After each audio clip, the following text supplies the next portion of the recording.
Friends, fans, and fine folk, grab your drinks and snacks and come on down to Short Rest with me and my friend William from the DungeonCast. Hello, how are ya? Let's test audio. Hello there.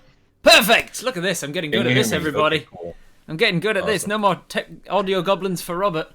And then he says that and immediately incurs the wrath of all of his audio goblins. How's everybody doing? How are you in chat? I see a lot of people here. They like to entertain themselves. They've got a poll going about what snacks they've got. So welcome in. So hello, how are you, William? I'm doing pretty good. How are you doing? I'm doing very well, thank you. So we are new friends. We've met each other only recently. I was on your podcast, and now you're here on mine. So let's tell the people who you are. You are. So my name is William Stark. I am the co-host, co-creator of the DungeonCast podcast, where we teach people how to play the game of Dungeons and Dragons. It's on YouTube. It's on all the podcast apps out there. But essentially, the show is a dynamic where I'm the veteran player of the two of us. I've been playing for 11, 12 years now. Gosh, it's been a long time. Veteran teaches newbie is kind of the style of the show. That's the idea. You've been going for so long that Brian's barely newbie anymore. He's not a newbie. He's quite well educated in the ways of Dungeons and Dragons. Yeah. But another dynamic of the show is he's the comedy and the color commentator, while I'm more of the straight man, if you will. Right. And, so I apologize that you didn't get the funnier of the two of us on. Yeah. Damn. Well, I'll have to shoot my shot with him another time. I'm sure he'll love to come on. Yes, I've been listening for a long time, and I love that dynamic. I used to be a host of a podcast as well for a while, an anime-themed one, and I was the Brian role in that. A friend of mine's a weeb, and he found out at a party one time that I'd never seen Dragon Ball Z, and he was like, "Nani?" Oh my gosh! And so he's like, "We're gonna have to solve that. You're gonna have to watch it with me." And then we decided, you know what? Let's actually record ourselves talking about it. So every week awesome. he would set us, like, and there were three of us, so there was like a middle guy who was kind of like just the everyman kind of. He wasn't a weeb, but he'd seen some anime. Right. And so we talked about anime every week, and it was my sort of homework to go and watch something every week. Well, I gotta ask, like, what, as a person who had never seen DBZ before, so I imagine you started watching it as an adult, like, yeah, what was your impression? we watched it as we watched DBZ Kai, which is the truncated, abridged version, and I was like, this is abridged? Like, there's still 3 episodes of Frieza yelling. This is the abridged version. They've been yelling for 3 episodes and nothing's happened. Yep. We don't have anything to talk about this week because nothing's happened. And he's like, I remember. He's like, I remember that. That was all part of the DBZ experience. Like getting home from school and watching, and you're like, what's it gonna be? Are they gonna blow up the planet? Nope, not yet. It's too funny. Yeah. Funnily enough, DBZ comes on our show all the time. Oh, I think me and Brian are just of that generation, and we both have a deep love of that anime. Yeah. Having watched it as an adult, I was like, man, I can see it's got really interesting characters, but man, was it slow, and we ended up only watching till the end of the Freezer arc. And I was like, this we're gonna move on. I feel like I get it. I feel like I get the DBZ, so we can move on to other anime, and if you make it to the end of the Frieza saga and it's not for you, it's not for you. Yeah, but you got a proper taste of it. I loved the art style, and I really loved a lot of the sort of silly, wacky stuff. I don't remember the name of them, but that group of the guys that are all like they take stupid poses. Ginyu Force. Ginyu Force. Yeah, man, that was funny. Yeah, fun stuff. It was a good little time. We did it every week for a year. We kept it up, but we just didn't get the listeners, and we just didn't have the time to keep going with it. Yeah. We were just like, You never know what's gonna hit, what's gonna catch on. You never know. Yeah, we called it "Keep Your Friends Close and Your Animes Closer." Nice, I like the name. So we are having a short rest today. We're gonna have a little sit down and around the campfire or whatever. Maybe not campfire actually. Where do you reckon we are for our short rest? What are we in the? What mission are we in the middle of? I am in the mood for a tavern. I'm Yeah, in the nice. mood for some owl bear steak if this Ooh, place has yum. it. Yeah, okay. So we're in a large enough city that's got like some exotic foods at our tavern. So we must be like in an urban Yeah. mission. Maybe we're Yeah. what sort Yeah. of There we urban go. missions could we have been on? Like, are we on an assassination Um, thing, or are we on like a heist? Or are my we? my class of choice has always been a ranger, and I'm picturing almost like a bounty hunter situation. Oh right, okay, yeah, yeah, I like it. So we've been tasked with Mhm. coming into the town and finding somebody who's hiding out, and we're gonna There we go. nab them and take them back. But I'm into it. William's still a little bit quiet. Interesting. Normally I have to have you turned right down and me right up. It's on Yeah. my end, not yours. Yeah, Okay. there we go. That should be better now. So we're in a tavern. We're ordering some exotic foods. What's your drink? What's your range of drinking? Oh man. It's got. I mean, it's got to be dwarven ale. It can't not be. It can't not be dwarven ale. It's Dwarven got to ale, be. yeah, yeah, Yeah. bit of dwarven ale. If we gotta keep a clear head, so we can't have anything stronger. We can't have like elven Yeah. wine or dwarven whiskies. Do you tend to in your when you're DMing, do you tend to have like the races have their own types of alcohol? Do the dwarves have the ale and the whiskey, and the elves have the wine, or do you mix it Yeah, up? I think definitely. Although I gotta say, at this point, it's been so long since I dungeon mastered in an actual like traditional Yeah, fantasy setting that it's hard for me to remember. It's been 4 years of our space sci-fi game yeah, and true, all true, true. our space sci-fi drinks. Yeah, true. We'll definitely get into talking about that later Oh as yeah, well. yeah, for sure. FBGX in the chat says you could have a rainbow drink. I hear there's a delish. She had a character.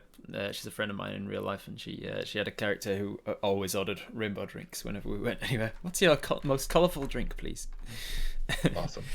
Really cool. All right, so we're having a little short rest, sitting at the table, trying not to draw attention to ourselves. Let's chat with the name first. The DungeonCast, pretty straightforward. But is there any more to that story than we get? Where did it come from? So essentially, Brian and I, when we decided to start the podcast, we were brainstorming for names, and back then, I think this was late 2016, there was not a lot of competition, Yeah, and we wanted something that like was straightforward, that when people heard it, they would immediately think of Dungeons and Dragons, yeah. and also the fact that it was a podcast. And I came up with a whole list. There was Dragon Cast. There was a bunch of like really, I guess you could call it generic, but I'd like to The think of it more Dungeons of and like Dragons on the podcast, nose. and you were like, Right, so it right. might be a little bit long. Exactly, yeah. Although we did consider that.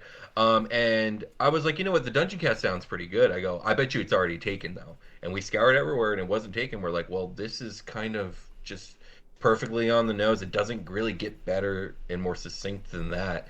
I found when it comes to podcasts, if you get too clever with the name, it can kind of make you hard to search for, Yeah, make you hard for people to find and discover. So that was it. That was really all there was to it. It was just on the nose. Dungeons and Dragons podcast.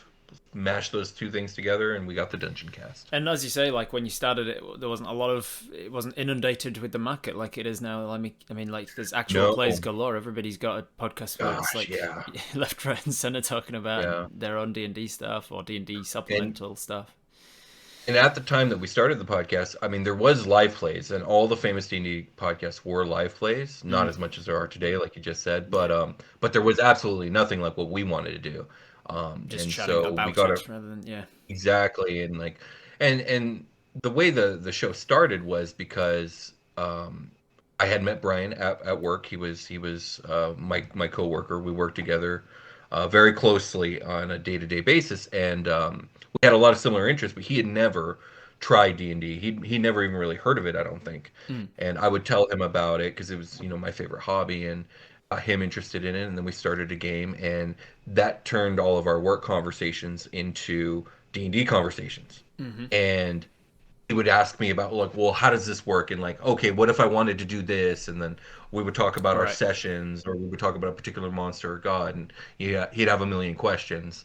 And when you're used to this stuff, when you're used to like the lore behind, I don't know, Tiamat yeah, or the Demon Lords or any of that, like you don't really bat an eyelash at it. no, You just kind yeah, of like it's just It's just stuff you know. But when you hear it for the first time, you're like, wait, what? Like, please explain this. Yeah, there's a lot And more context. You're like, oh yeah, it's just so it's a demon lord, and he was taken into the thing because he challenged another demon lord, and he ended up getting. And you're like, right, whoa, hang on, who was the first demon lord? And exactly. you're like, oh yeah, suppose I should explain more context. Um, And I'll just oh, go I'll ahead. just pause us there 1 second because your camera has frozen. I wonder if we can. Oh, That's better. cool. Yeah, so you had to explain a lot of things and needed Right, context and of that it, and right, and then that on top of the fact that Brian is absolutely a hilarious individual.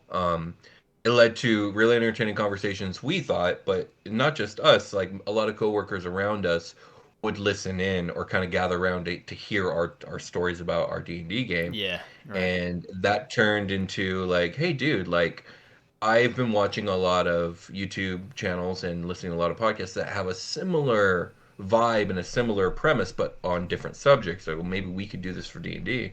I mean, we're already doing it. We might as well record it. And so it just so happened, and I didn't know this until I asked him this question.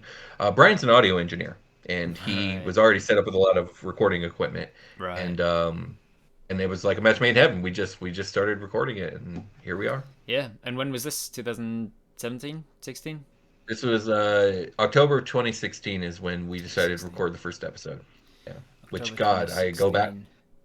I started DMing in September 2016. So I was starting to look for podcasts and things. I was starting to look for Wow. content that would help me know what sort of things to do with my monsters and what sort of lore there was behind them and things. So I've literally been a fan of your podcast since about the time that you started. Wow. I don't remember Wow. the Call on exact early. episode that I started with, but it's like from the beginning. I've been because I consume a lot. Like when I say I'm a full time DM, I mean like Mhm. I don't just mean that I do it for a living. I mean that I'm a full time like all of my time. Yeah, I live, eat, and totally. breathe it. I think about D&D when I'm not doing anything else, and people are like, "What else do you Yeah. do for it?" And I'm like, "No, this is my whole personality. This is Yeah, this I mean, there's no more you couldn't facets have to picked me." a better hobby though. You couldn't have Yeah, picked a better thing. D&D is just it's versatile, it's yeah, it's rich, fantastic. it's deep, it's everything. I love D&D. It's the What do favorite you? my favorite thing in the world. Yeah, and it does mean that I end up consuming a lot of other people's stuff as well. Like there's not nearly enough time to catch up on all the different actual plays and stuff. I'm No. still like 10, 12 episodes behind on Critical Role, and Yeah. I haven't seen any of the latest Dimension 20s, even though I love Brennan Lee Mulligan as a DM and stuff. So I just don't have the time, unfortunately, not with creating Yeah. it myself No, as well. yeah, exactly. The more you create, the less time you have Yeah, for consuming other content. yeah. It's just a fact. Yeah. But one of the good things about your podcast is that they're topic wise. So I can even if I didn't listen every week, I could just have you there as sort of a download in case I'm going. Oh, I'm about to use an illithid against my party tonight. I've set up this whole mind flare colony. Let's see what they've had to say about illithids. And you've been going for so long. You've got nearly 300 episodes, right? You coming up to 300, or have you recorded Yeah, 300? yeah, we're coming up to 300 pretty soon here. That's Yeah, pretty yeah. exciting. So yeah, Yes. so Got something you've to say. recorded everything. There's barely a monster in the game that you haven't at least touched on at some point or another. And It's so true. so It's I can true. just be We have like quite the library search at the this back. point. Yeah, I can just search the library of like illithids and listen to your podcast about illithids. Are there any other similar sort of things that you consume yourself? Like there's a few other YouTube channels that do like talking about monster lore or So at this point, it's I with my family, and I still do work my day job. My consumption of D&D content is at an all-time low. But when I was consuming D&D content like on the daily basis, my favorite go-tos were the old Acquisitions Incorporated, both the YouTube videos and the podcast stuff. Adventure Zone was a big one, especially the Adventure Zone. balance Yeah, arc. yeah. I just finished I listening mean, I through that. love that. Yeah, I just finished re-listening through that again because it'd been a few years, Yeah. and I was like, I don't know what spurred me to start listening again, but I was like, I'll give it another go. I want to have another Mhm. listen to it. fantastic It's so story. good. I've listened to the whole thing 3 times too. So And yeah, especially because it starts out with them just being like, D&D's for nerds. We're doing this as a fun, yeah, D&D nerds. Look at us being nerds, and yeah. then they're like, oh, let's play Yep, some they got D&D. sucked in. They got Oh, sucked in. Yeah, because it's an amazing game. yeah, Trying to think, is there anything else I really consume? Again, time constraints. So crit roll has never really been for me because of just it's how just long the so episodes it's like are. 4 hours But every I mean, week. yeah, I have nothing but respect for them though. They Yeah. they bring it, and Oh it's yeah. obviously it's a phenomenon, and I appreciate it. I think it's so awesome, to and I know to be one making day I to be will get making around. millions of dollars like a month on just playing D&D is like you must like Yeah, it's unfathomable that it can be I know it not really only not is. on, like it's still weird to me that I can make a living doing it, but to make not only a living but to Right. have like an entire studio, an entire crew of people that are paid full time because Yeah. of it. And yeah, It's like a movie production, yep, basically. It's yeah, yeah, it's on another level. But no, I think it's awesome, and obviously, I think it's brought so many people into the game. So yeah. I know eventually I will get around to watching slash listening to at the very least the first campaign, but probably not until I quit my day job, which is happening pretty Yeah. soon here. Yeah, I do highly recommend it. It is fantastic storytelling, but yeah, as you say, like Yeah. 4 to 5 hours every week is ridiculous. That's one of the niches that we go for as VLDL. If anybody's joining from your community and doesn't know me, hello, I'm Robert Hartley GM. I'm a dungeon master full time for Viva the Dirt League, among other things. But yeah, Viva the Dirt League D&D is more comedy based, so we do half-hour chunks every week. So we film one huge day of filming for like 8 hours or whatever, and get to the point where we're all absolutely exhausted at the end of the day, and then we cut it up into Yeah, half no, half that's hour yeah, chunks, so that people can a actually lot of keep up work, with it but and it, catch up it with it. sounds like a good product. Yeah, Yeah. it seems to work well that way, that people can watch it on a lunch break and they can keep up with it rather than and even if they forget what's happened or they fall a few weeks behind, it's only like an hour to binge to catch up again before the next Right. episode, rather than Yeah, no, like that's definitely much more my speed for sure. you And get on our show, go ahead. yeah with crit roll, you get 1 week behind, and it's like I haven't had time to watch it this week, which means I've got to watch 4 hours of content before this week to catch up again, and then you don't do that obviously, so now you've got to watch 8 hours before you can catch up, and suddenly it's so daunting that you're like I'm 20 episodes behind and I'm never going to catch up. Yeah, it's overwhelming. It's Yeah, overwhelming. Yeah, with our live play, it's not quite as condensed as what you guys come up, which I think is awesome because I would like to do something in that vein. But our philosophy is the live play is very plot heavy, and so the plot's kind of always driving things forward, right, yeah, which makes it possible for us to take what would normally take us maybe 4 hours of gameplay to get story wise, yeah, and we pull off these episodes in anywhere from like an hour 15 to 2 hours, and it's worked pretty well. And I think one of the biggest compliments we get is that it's not so long because some yeah, people don't have the four so you hours. can actually keep up with it. So let's talk about your Yeah. your live play, Super Quest Saga, the sci-fi themed thing. So let's talk about its origin first. Like, Yes. where'd you start off with that? So back so I started playing D&D back in the fourth edition days. That was just when I happened to step into it, and that's fourth edition is full of its own controversy, which I don't want to get into right now. But um, One of my fans and friends have sent me the fourth edition player's handbook to have a little look through, because I kept talking about how I joined pretty much at the start of fifth edition. I started playing in 2016, and so I've fourth never edition is played any of the wildly earlier different. ones. Yeah, so Yeah, it's I've got wildly to read through different, this. but I think 4E has a lot of strengths, but it's got more weaknesses than strengths. But I think its strengths are incredibly strong. But we could discuss that another time. But at the time, I remember a lot of the online discourse when it came to Dungeons and Dragons or even Pathfinder was that the storytelling capabilities of the systems were limited, and that you were locked into high fantasy, and that like people struggled to tell any type of other story. Right. And I just disagreed wholeheartedly. I felt like I could do anything, like any type of genre, any type of setting.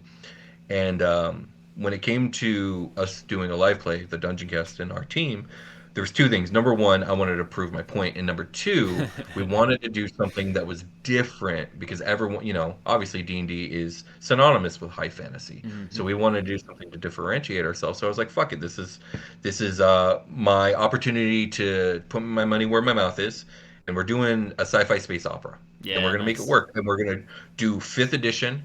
Like, we're not going to like integrate other systems into it to make it like more work. I want to prove the fact that I can take D&D and make it whatever the hell Right, I yeah. want. So that's what we did.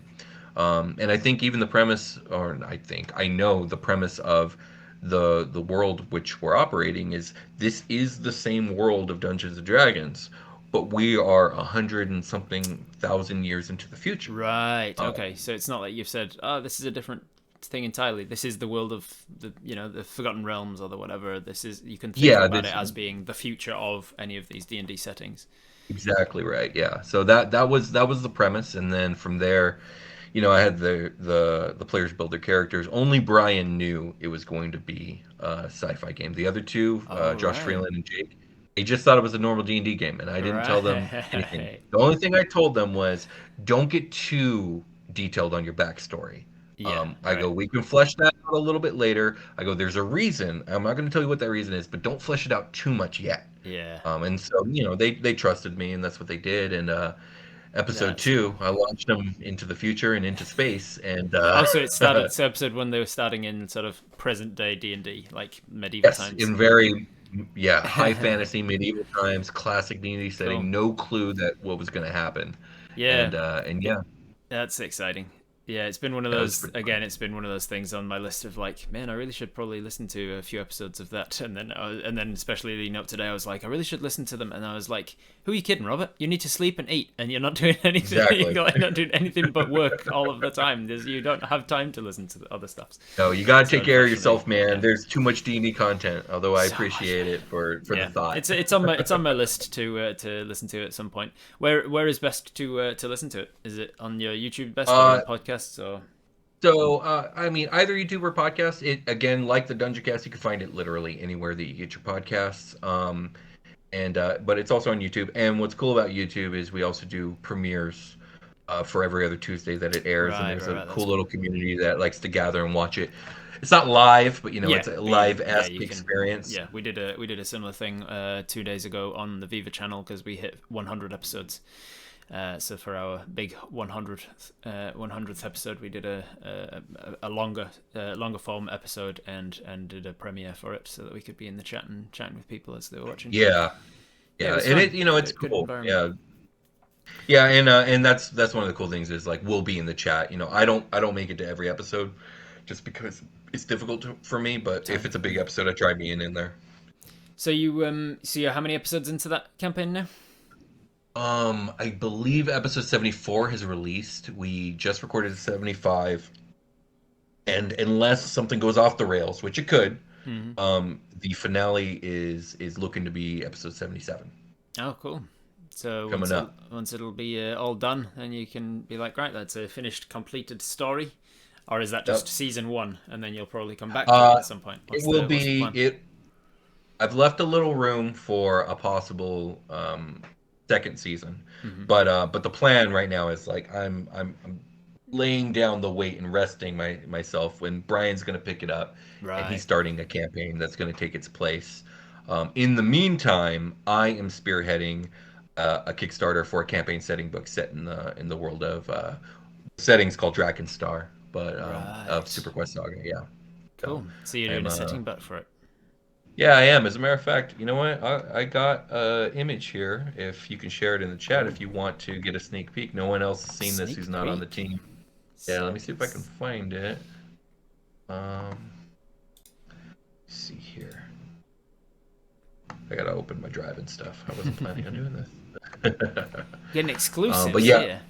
yeah, this is an exclusive. So this just got finished yesterday, and it is going to be the cover art for the book. Oh, very Um, exciting. How are yeah, I'm you? How are pretty. you going with the actual production of the book? Like, what stage are you at with it?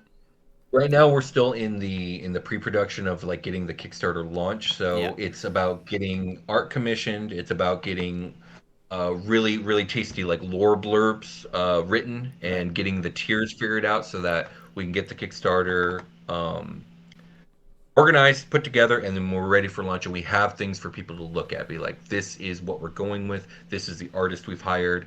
This is the type of like writing style that we're going to have, and these are the products we're planning on making. Right. Um, and then if the Kickstarter is a success, we're going to get to work, And it's and it's just going to be it's going to be a some campaign. work. It's going to be a campaign setting rather than a module. Like it's going to have some like plot It's going hooks to and things be for people, but not like a through line of something to run. so a module is going to be part of the stretch goals. If we reach a certain Right. goal, we'll make a module, like an actual adventure, probably like a 5 level adventure Yeah. for people to run. Okay, let me That's download and exciting. share. Yeah, no, it's I've never tried anything like this, so it's a new experience for me. But my philosophy is, if I'm going to do something like this, I'm going to do it right. So I'm putting every bit of my passion into it. Yeah. And here we go. Here you go. There's a sneak peek. No one else has seen this. Alrighty. That is absolutely incredible. Who did this artwork for you? This is a Brazilian artist. His name is Ioannis Fiore, and he's fantastic, like beyond fantastic. And you found him just online, just looking for artists, or you Yeah, knew him, or online, just kind of reaching out for artists, and a lot of people reached out. They were interested in the project. There was like a one hundred second. people who applied. I went through every single one of them because, like, my thought is, if someone applied, they need a fair shot. So Yeah. all 102 of them, I went through their whole portfolios, and I narrowed it down to 6 people, and then I kind of combed through all 6 people again, and this guy just kept coming back to him. It was like, his style is perfect for what I'm envisioning, and he was into it, and now he's gonna get started on some other pieces. Incredible. But yeah, since you're unfamiliar with the setting, I'll do a little bit of explaining. So in this setting, dragons have adapted to galactic, both space travel and just environments. And so there are 5 types of dragons in this setting, and this one in particular is called a pulsar dragon. So the thing about pulsar dragons is they have They evolved. spin really fast. Yeah, absolutely. No, they've evolved to be able to assimilate machinery into their biology. Oh, cool. Matter of fact, they've reached a point where if a young pulsar dragon doesn't start getting some of their systems replaced, their body cannot support the pulsar energy that they naturally generate, and also their own weight and size. Their mass is too much for their structures to maintain, Yeah, that's so they cool. have to it's They get have to parts become replaced. bionic or die. Exactly. And then as they grow in size, they have to continuously get those parts replaced. So is there like But a pulsar dragon surgeon in space that can just like replace all these things, or can they do it magic? Do they just like consume something and so it so replaces the parts? all 5 dragons are integral to a society called the Draconic Star Sovereignty, which is ruled over by the 3 Nova Kings, which are 3 Nova dragons, which are the highest type of dragon in this setting. And there is also a huge population of Dragonborn, who make up probably most of the population. So the entire society is kind of built around accommodating these dragons. And yeah, I would say once pulsar dragons reach adult size, they are getting most of their surgeries done in space by either Dragonborn technician or by polymorph dragons, because they can still polymorph in this Right. universe. I see. But in exchange for the bionic parts, they gain physical strength on par with even the strongest of Nova dragons, and their cannons and engines are powered by their innate pulsar energy, which allows them to travel faster than light, and also um, um, they have massive offensive power with their pulsar cannons. Incredible. Um, Yeah, that sounds. So yeah. have they got like pulsar cannons instead of breath weapons, or like on top of, or because Yeah, it I takes imagine place of breath their breath weapons in weapon. space wouldn't be wouldn't be so effective. Yeah, well, most of their breath weapons are still magical in nature, so they work. But with Right. the pulsar dragon particularly, the pulsar energy is too potent. Like it would destroy them to actually breathe it. So yeah, it comes out Right. of the cannons, So and you then the see, ship. there's five types of dragons. You've got Nova Five and types of dragons. Pulsar, There are Black meteor Dwarf. dragons. Yeah, they're all celestial bodies. So we have meteor dragons, stellar dragons, pulsar dragons, void dragons, and nova dragons are the Awesome. five I types. love it. And then real quickly, that ship in front of them is an Imperial Elven dreadnought. Elves in this, at least in the podcast and in the setting in general, have a bad reputation of being the totalitarian bad guys. Mm. Um, their ships are a little bit more on the magical side than on the technological side. It's made of a magical wood, um, Sildarian wood, which they grow from their sacred trees that grow on their homeworld. So that ship is actually rather gigantic. And if you can't tell from the buildings that are kind of next to it, Mm. and at the heart of every dreadnought is a grove of Sildarian trees. So Wow, that's it's a little gorgeous. taste of the world right there. And this Yeah, I couldn't. that we're seeing in the background with the sort of moon that seems to be exploding, is it, or is that just the product of So the gaseous off to cloud? the left there, if you see like there are buildings on these asteroids, Yeah. right? These are like sentinel posts above this planet, and the one on the left, it got obliterated probably by an elven invasion. Um, Below them, you can see that the world is kind of war torn. Yeah, So there's a huge rift classically in through this it. galaxy, Love it. yeah, classically in this galaxy, the Draconic Star Sovereignty and the Eternal Elven Empire are political enemies and the two superpowers of the galaxy. Right. Yeah, Gorgeous stuff. that's So it. that's gonna be the cover of the setting book, Yep, and it's gonna have yep, all yes kinds it of is. the lore behind the background of it, the backstory of all these things. I imagine it'll have like Yes. the race lore about if you're playing an elves, what's changed, Yes, any and of there that will be stuff. some new racial stat blocks as well for certain races. There will also be some custom classes for the futuristic setting. There's going to be an entire bestiary in the back of all the alien monsters we've come up with, and it's going to be a pretty big endeavor. So what do people need to keep an eye on to hear when this Kickstarter comes out? We're planning on probably announcing the launch early September because we're going to try and line it up for right when the show is about to end. So Right. keep an eye out on our social media and on Super Quest Saga, the show itself, and we'll be announcing the launch as soon as we're ready. Cool. Yeah, just hear listen to the podcast. I'm sure I'm sure you won't miss the fact that it'll come up. Yeah. That's pretty exciting, man. What sort of changes have you made in the mechanics to like? Have you added other skills that needed to come up, like engineering and I things? did. Yes, and that is one of them. Yeah, let me see here. Let me pull up I have an outline in which I've written down a lot of stuff. See, when we started this show, I did not have aspirations for turning this to a book. So the details at the beginning are really that we're talking 3.5 years ago. They're really foggy to me. Hmm. But I came up with my outline here. So we added. That's the case, isn't it? Like, always the benefit of hindsight. If I'd known when I started DMing that I was going to end up doing this for a living and full time, I would have taken much better notes Right, for how I exactly. Yeah, started the it's campaigns and exactly what my right. thoughts were about how everything was going. Yeah. Precisely. But yes, there are new skills. Use computer, use vehicles, astronomy, engineering, cybernetics, and chemistry are the ones that have been implemented in the show. For the setting, things are going to be much more tighter mechanically, so there might be more, there might be less.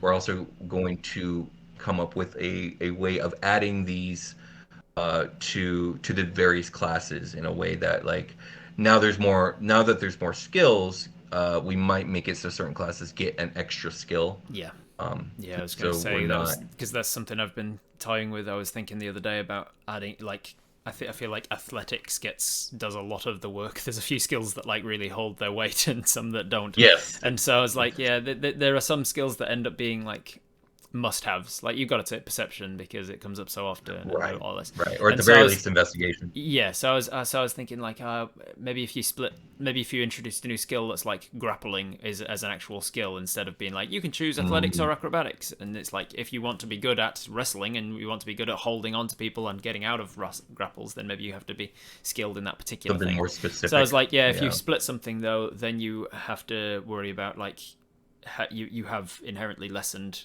the thing that was being used for that before. Right. So what do you do to the classes that are kind of built around that? And Exactly. That's do you give exactly right. them the choice to take both or whatever? Yeah, and I think for the sake of the podcast, because remember, I didn't tell anybody that this was going to happen. Um, there was a point, I think, right after the first arc where we did a little bit of a time jump, just like I think a month or 2 months time Mm-hmm. jump to where the characters became more acquainted with the Right. new world they existed with, and I Yeah. allowed them each to pick up an extra skill Right. Smart. off the new skill list. Yeah. How about languages? They all the same in the however many thousands of years in the Um, future? Are they people still speaking the I same language? remember coming up with a real quick shortcut with a universal translator that we just have in here. Um, Smart. but essentially, the lore was that, yeah, language has drastically changed. So, elves speak a form of Elven that is just not the same as Old Mm. Elven. It's 100,000 years. Like, Yeah. there's just no way any language maintained its structure. So, basically, the English is universal. barely recognizable from like 400 years ago. So like, Absolutely, exactly. So essentially, what the Universal Translator, the way it works is it's a mixture of magic and technology, and it works on uh, with what is intended, right? So like, what are you intending to communicate? mhm. And the receiving translator can translate that into something that the person receiving it would understand best. Right, yeah, that makes So, sense. um, That's how I use a lot of the magical language stuff in D&D anyway. In the regular mm, settings, like the detect thoughts and whatever, like telepathy. right, Like telepathy is not them speaking. You don't necessarily hear their voice. You're hearing them speaking in their own language, and your language center of your brain is interpreting it for you. Which can lead to some exactly. really That fun descriptions of like when somebody is speaking to anybody in like deep speech, and it's really fun to use aberrations in that sense because I can have fun with mistranslating things because I'm like your brain doesn't have a word for the concept that they're trying to use because they're from the far realm and that's such an alien place that you don't even understand the concept, so you don't have a word absolutely. for it in That's your super language cool. and you don't. So yeah, they asked recently in one of my home games they were going on this mind flayer colony collapse campaign, and they were trying to prepare for it. They managed to find an isolated illithid and kill him, but then they decapitated him and cast speak with dead so that they could talk to him later. They put his head in the zone Nice. of truth to make sure that he was speaking the truth, but he's speaking to them in telepathy, and they were like, "How many of you are there?" was one of the questions. How many Oh, illithids in the colony? And I said you don't get an answer in a number, you just get like a symbol in your head. And I described the symbol right. for them, and they were like, "He's got to tell us the truth. He should have." And I was like, "He is telling you the truth, but the concept of how many doesn't make sense when you're talking about a hive mind collective. Exactly. They're Because there's a Hive lot of Collective. Yeah. questions as like, are you just counting the individual illithids that are like physical bodies, or are you counting all of their thralls and all of their cranium rats that they have control over? Are you talking about the elder Mhm. brain as one and everything is just one?" And so it's like Right. it's a Exactly. concept that your brain doesn't understand. So he's telepathically telling you how they would count it in illithid, but your brain can't translate it. So That's brilliant. I yeah, love it's a that. fun That's bit. fantastic. I will say the Universal Translator leads to a funny phenomenon where in D&D a lot of characters are very multilingual, right? Mm. Normally in Yep. in 5e, like based off your background and Yeah. et cetera, you might know like five languages. But because the way the Universal Translator works in this game, uh, nobody really has much of incentive learning anything but their base language. Hmm. So if something happens with your universal translator, it can lead to some interesting situations where party members don't understand each other. And Yeah. like Right. as a DM, you can choose to explore that or Yeah. not, but it's an option. It could be there, and that Yeah. I think that's fun. Yeah. I like that. That's cool. So what? So when you started, you said the impetus for the show was like, I want to prove that you can do D&D for in space, for Mhm. sci-fi opera things. Um, what sort of came next? Like the idea for the space dragons, the idea for the overarching the plot of the thing, the idea for like you just were like, well, I guess I need some space travel, and let's start coming up with ships. Or Right. So the one thing I've learned about myself in this endeavor is that I don't know if you've heard the concept of there's two types of writers. There's architect writers and there's gardener writers. no. You heard this? No. So like the idea here is like an architect is someone who like lays down the structure and the foundation and the scaffolding, and they build their world piece by piece, um, meticulously, so that when they start telling their story, everything fits perfectly. A gardener is someone who more like they plant the seeds. They start at the base of like what's the premise, and then they just kind of naturally see where the story goes, and then Right. the world kind of fills in around that. Well, I Gotcha. learned that I was a gardener and I was not an architect. That basically I just kind of had to throw the tracks down in front of the train Yeah. and let the world build itself as events naturally As needed. unfolded. Right. It's what worked for me.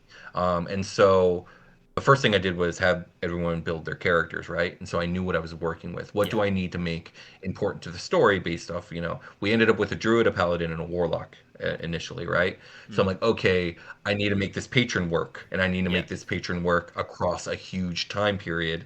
And luckily, he chose Great Old One, so we're doing a lot of Great Yeah. Old One stuff. This is perfect. Yeah. Um, the paladin, he has a deity. Unfortunately for him, my plan was deities have gone the way of the dodo in this new galaxy, and I needed to figure out how and why. Right. Yeah. So that was a big planning portion at the very beginning before we started. And then there was a druid, right? And my thing was, okay, in this world, in this new galaxy, there's gonna be all these alien monsters that she's not gonna be familiar with, and I needed to come up with a concept for how do druids work when it's not just one natural world. There's many Yeah. natural worlds, Yeah. right? So I came up with the concept of a galactic spirit and life all being interconnected, and yada yada yada. I felt bad at first, but I think this played out well. I robbed her of her ability to wild shape into the old world creatures. Right. And the reason for that was because of the way things played out, there is no connection to the old world anymore.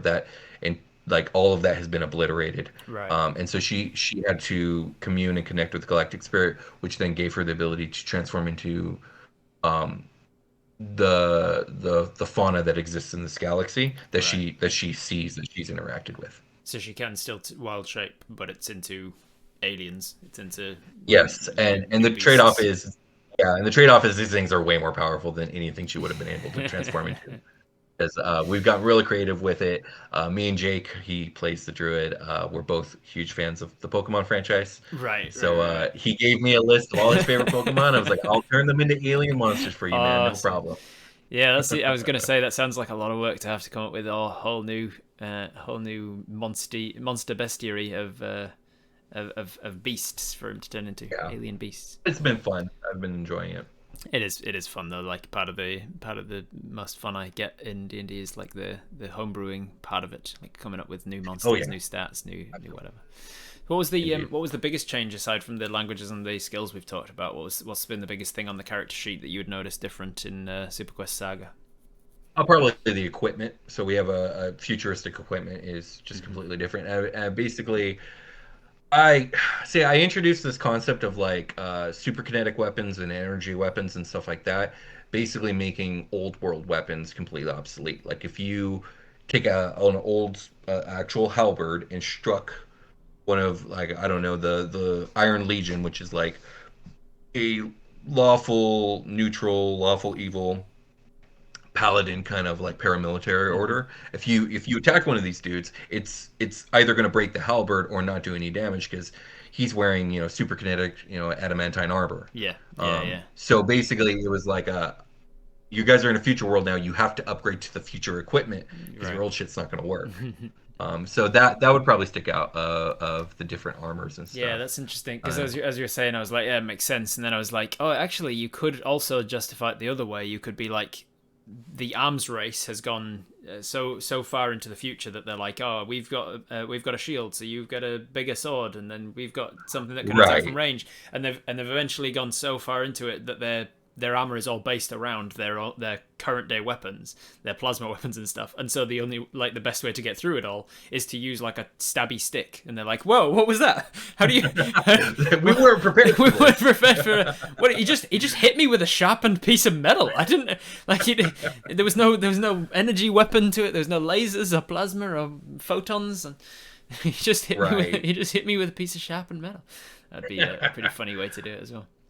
That would be. I mean, to be fair, like I will say the arms race has gone so far that like melee weapons are plausible in a world where like you would think ranged laser weapons would make them obsolete.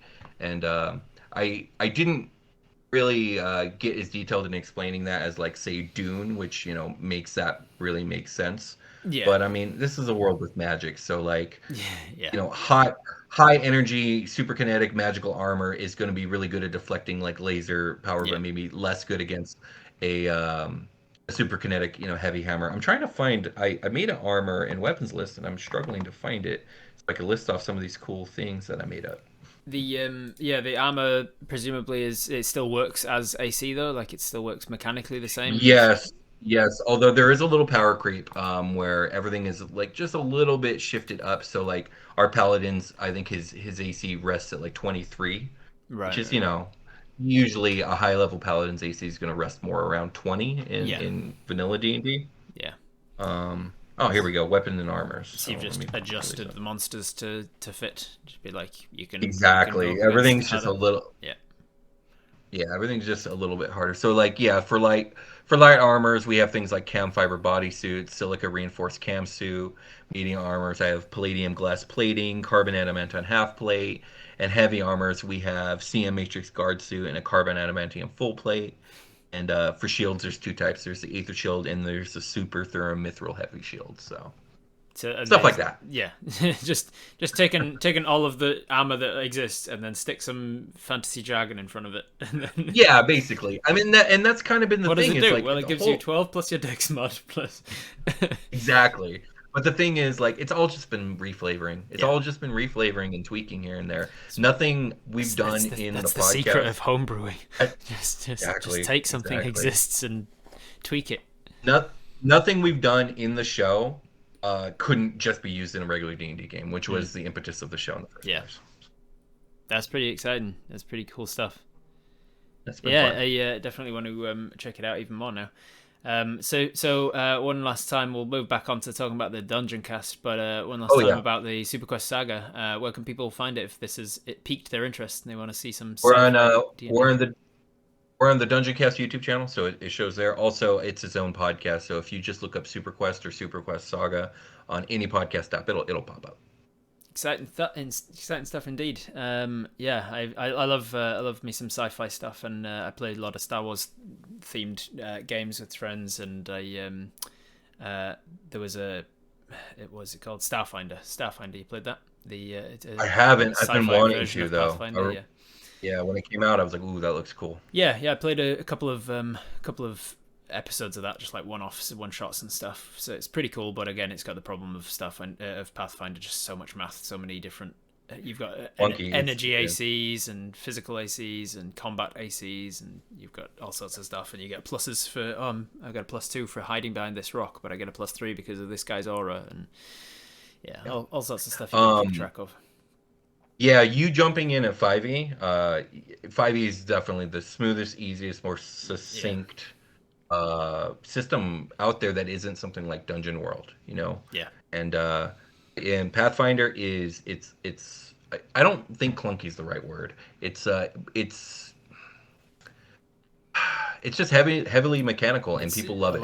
lot of involved. Yeah, it's. Yeah. I'm reading through Pathfinder at the moment because I lost a bet essentially. No, I did a fundraising stream recently for American Cancer Society, and part of my stretch goals for that was that I've got a good friend and another fellow streamer called the Dead Aussie Gamer, and he used to be known as Ask a Pathfinder because he ran Pathfinder predominantly, and people would ask him questions, and that was kind of his whole shtick before he kind of migrated to D&D. But he touts the successes of Pathfinder, and he's always in my streams whenever I'm complaining about something to do with D&D. He's like, well, in Pathfinder, and so it got to the point where I had a command made for my Twitch channel, which is just !Pathfinder, and it would say, "Shut up, Dag." Um, Love it. and then so when it came around to this this fundraiser, the final milestone stretch goal for it was I will learn Pathfinder and run a game for my friend Dag. to sort of like, Oh boy. yeah. And so of course, as soon as that came up on the screen as the final milestone, people were like, oh, I suppose I've got an extra $5 here, and I suppose I can here's another $100 here. And I was like, And people want to you see it happen. gits, yeah, you gits. So we made it, and we got to the goal. And so now, as part of my Robert Reed's stream that I do every Monday and Tuesday on Twitch, I'm now reading Pathfinder rather than one of these rule books behind me. Nice. Yeah, you got a whole lot new terminology to learn. Yeah. There's all of the conditions. I haven't gotten to the conditions stage yet, but all of the times that it comes up in the class features and the feats and stuff are talking about like you can impose the shaken condition and the dazed and dazzled and all of these. And for the most part, I'm liking it.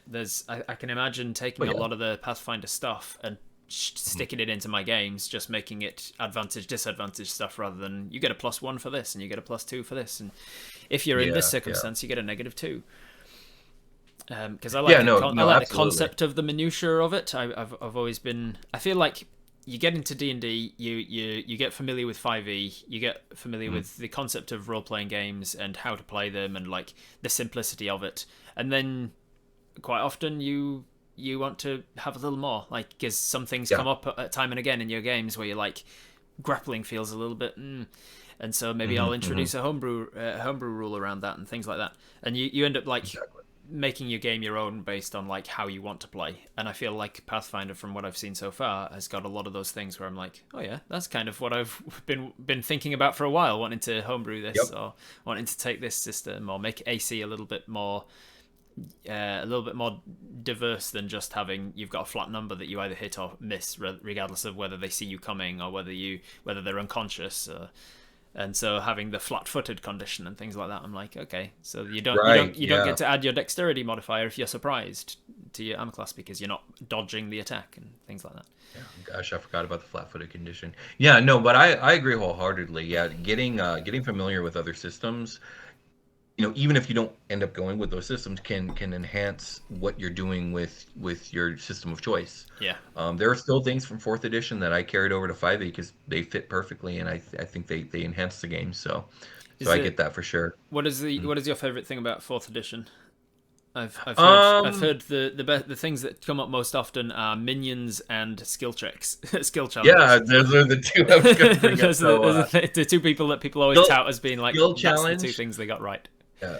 Skill challenges are great, and they fit for literally any system. It's people think of them as a 4th edition thing, but they fit for any system, and it's essentially I use them all turning a encounter that maybe it could be a combat, or maybe it doesn't quite fit a combat, but combat might be part of it. Yeah. And you want to turn it into something cinematic, and you want to implement all the many skills that these characters have that maybe they don't get to roll a lot, right? And it also lets the party members become part of the storytelling process. Yes, yeah, so that's the part I really like about it. Yeah, the way a skill challenge works, and you sound like you're already familiar. It's everyone rolls initiative, and that's the order you go in. And as each person's turn comes up, they come up with what they want to do to resolve the issue, the event, the encounter. And they say what they want to do, not by looking at their skills. They just say what they want their character to do. We decide on a skill that's appropriate, and I set a DC. They roll for it. If they succeed, I allow them to explain how it plays out, and then we move on to the next turn. If they fail, I explain how it plays out, and essentially I have a hidden tracker of like X amount of failures means that they have failed the encounter, and there are repercussions. X amount of successes mean they have succeeded, and they do not suffer those repercussions. In fact, they get to probably get a lot of benefits from it. Yes. So it's very fun. It ends up being cinematic and entertaining. The good position I'm in is that a lot of, I'd say the majority of my audience as the Viva la Dirt League DM have come from Viva la Dirt League's comedy skits and not from a Mm-hmm. D&D world. And so a lot of my audience in the comments, like if I've just stolen something from another D&D game or another system or something, a lot of the comments are like, man, Robert's a genius. Oh Recently, yeah. in one of the in like episode 99, I think it was, I used a skill challenge, pretty much as you've just described it. They were going up a mountain range, and I was like, the mountain range is a treacherous journey. I don't want to like roll random encounters and have combats and stuff just to bog everything down, particularly with them. They go off the rails very easily. And so I was just like, let's just encompass the whole treacherous journey into the mountains by each one of you telling me one difficulty that you come up against. What is one thing? Is it a weather problem? Is it a terrain difficulty? Is it a combat? Is it something that... And tell me one thing, sum up how you deal with it, how you overcome this treachery, and then we'll sum that up as a single roll, and I'll set a DC for it, sort of thing. And it's essentially like a skill challenge. And because every one of them had to offer something and roll a single skill, and that's it. And then a bunch of the comments were like, that's such a genius idea, I'm going to steal that. And I was like, that's not my idea. And I took that from 4th edition, essentially. It's still a good idea. And you know what? You turn what could have been either something really tedious and boring or something you just skip over and turned it into 15 to 20 minutes of entertaining content. Yeah. So, good job, yeah, that's the idea anyway. Let's see how it pays off in the end. Yeah, it's enjoyable, and I do like that, and I have started implementing that. I haven't fully implemented the minion idea yet, but a lot of people have talked about the minions of 4th edition being essentially just their one hit point, one hit kill, and they automatically take no damage from like area of effect things, so you can't just blast them with fireballs. To get rid of them. Basically, if they save their DC, there's no half damage. Yeah. That's the idea with them. And yeah, I just not recently pitted them up against a whole bunch of minions, and they're great because one of the things about 5e and about all probably all systems is when it comes to fighting a massive amount of enemies, keeping track of all the HPs and the damages and ACs is a nightmare. It's not feasible. Yeah. But when everyone's a one-hit kill and they all deal like respectable damage, you can pit them up against 15, 20 creatures, and they got to figure it out, but it runs smoother. Yeah. And it gives that feel that you get from a lot of action movies or a lot of superhero movies where, you know, the heroes are trying to get to, you know, the main bad guys are through this treacherous area, and they're up against hordes of enemies, and they're just taking them out in one hit left and right. Yeah. Like you can capture that feel with minions. Yes, yeah, sure. that is something that I do like to use them for. Just being like, things that look formidable and intimidating, but you can take down easily, so that the fighter with four attacks per round and an action surge can just like plow through them and feel like a proper badass. Because that's pretty much the driving force of most of my decisions as a DM is, how do I make my players feel like badasses? I try to run hero games where they are heroes of the story, and even if they're bad guys, they're the heroes of their own story, and so they want to feel heroic. They want to feel like they can do things. So it's that's one way to do it. Absolutely. I do the same thing in Super Quest. But what's funny is they're just they're OP. They're just so powerful.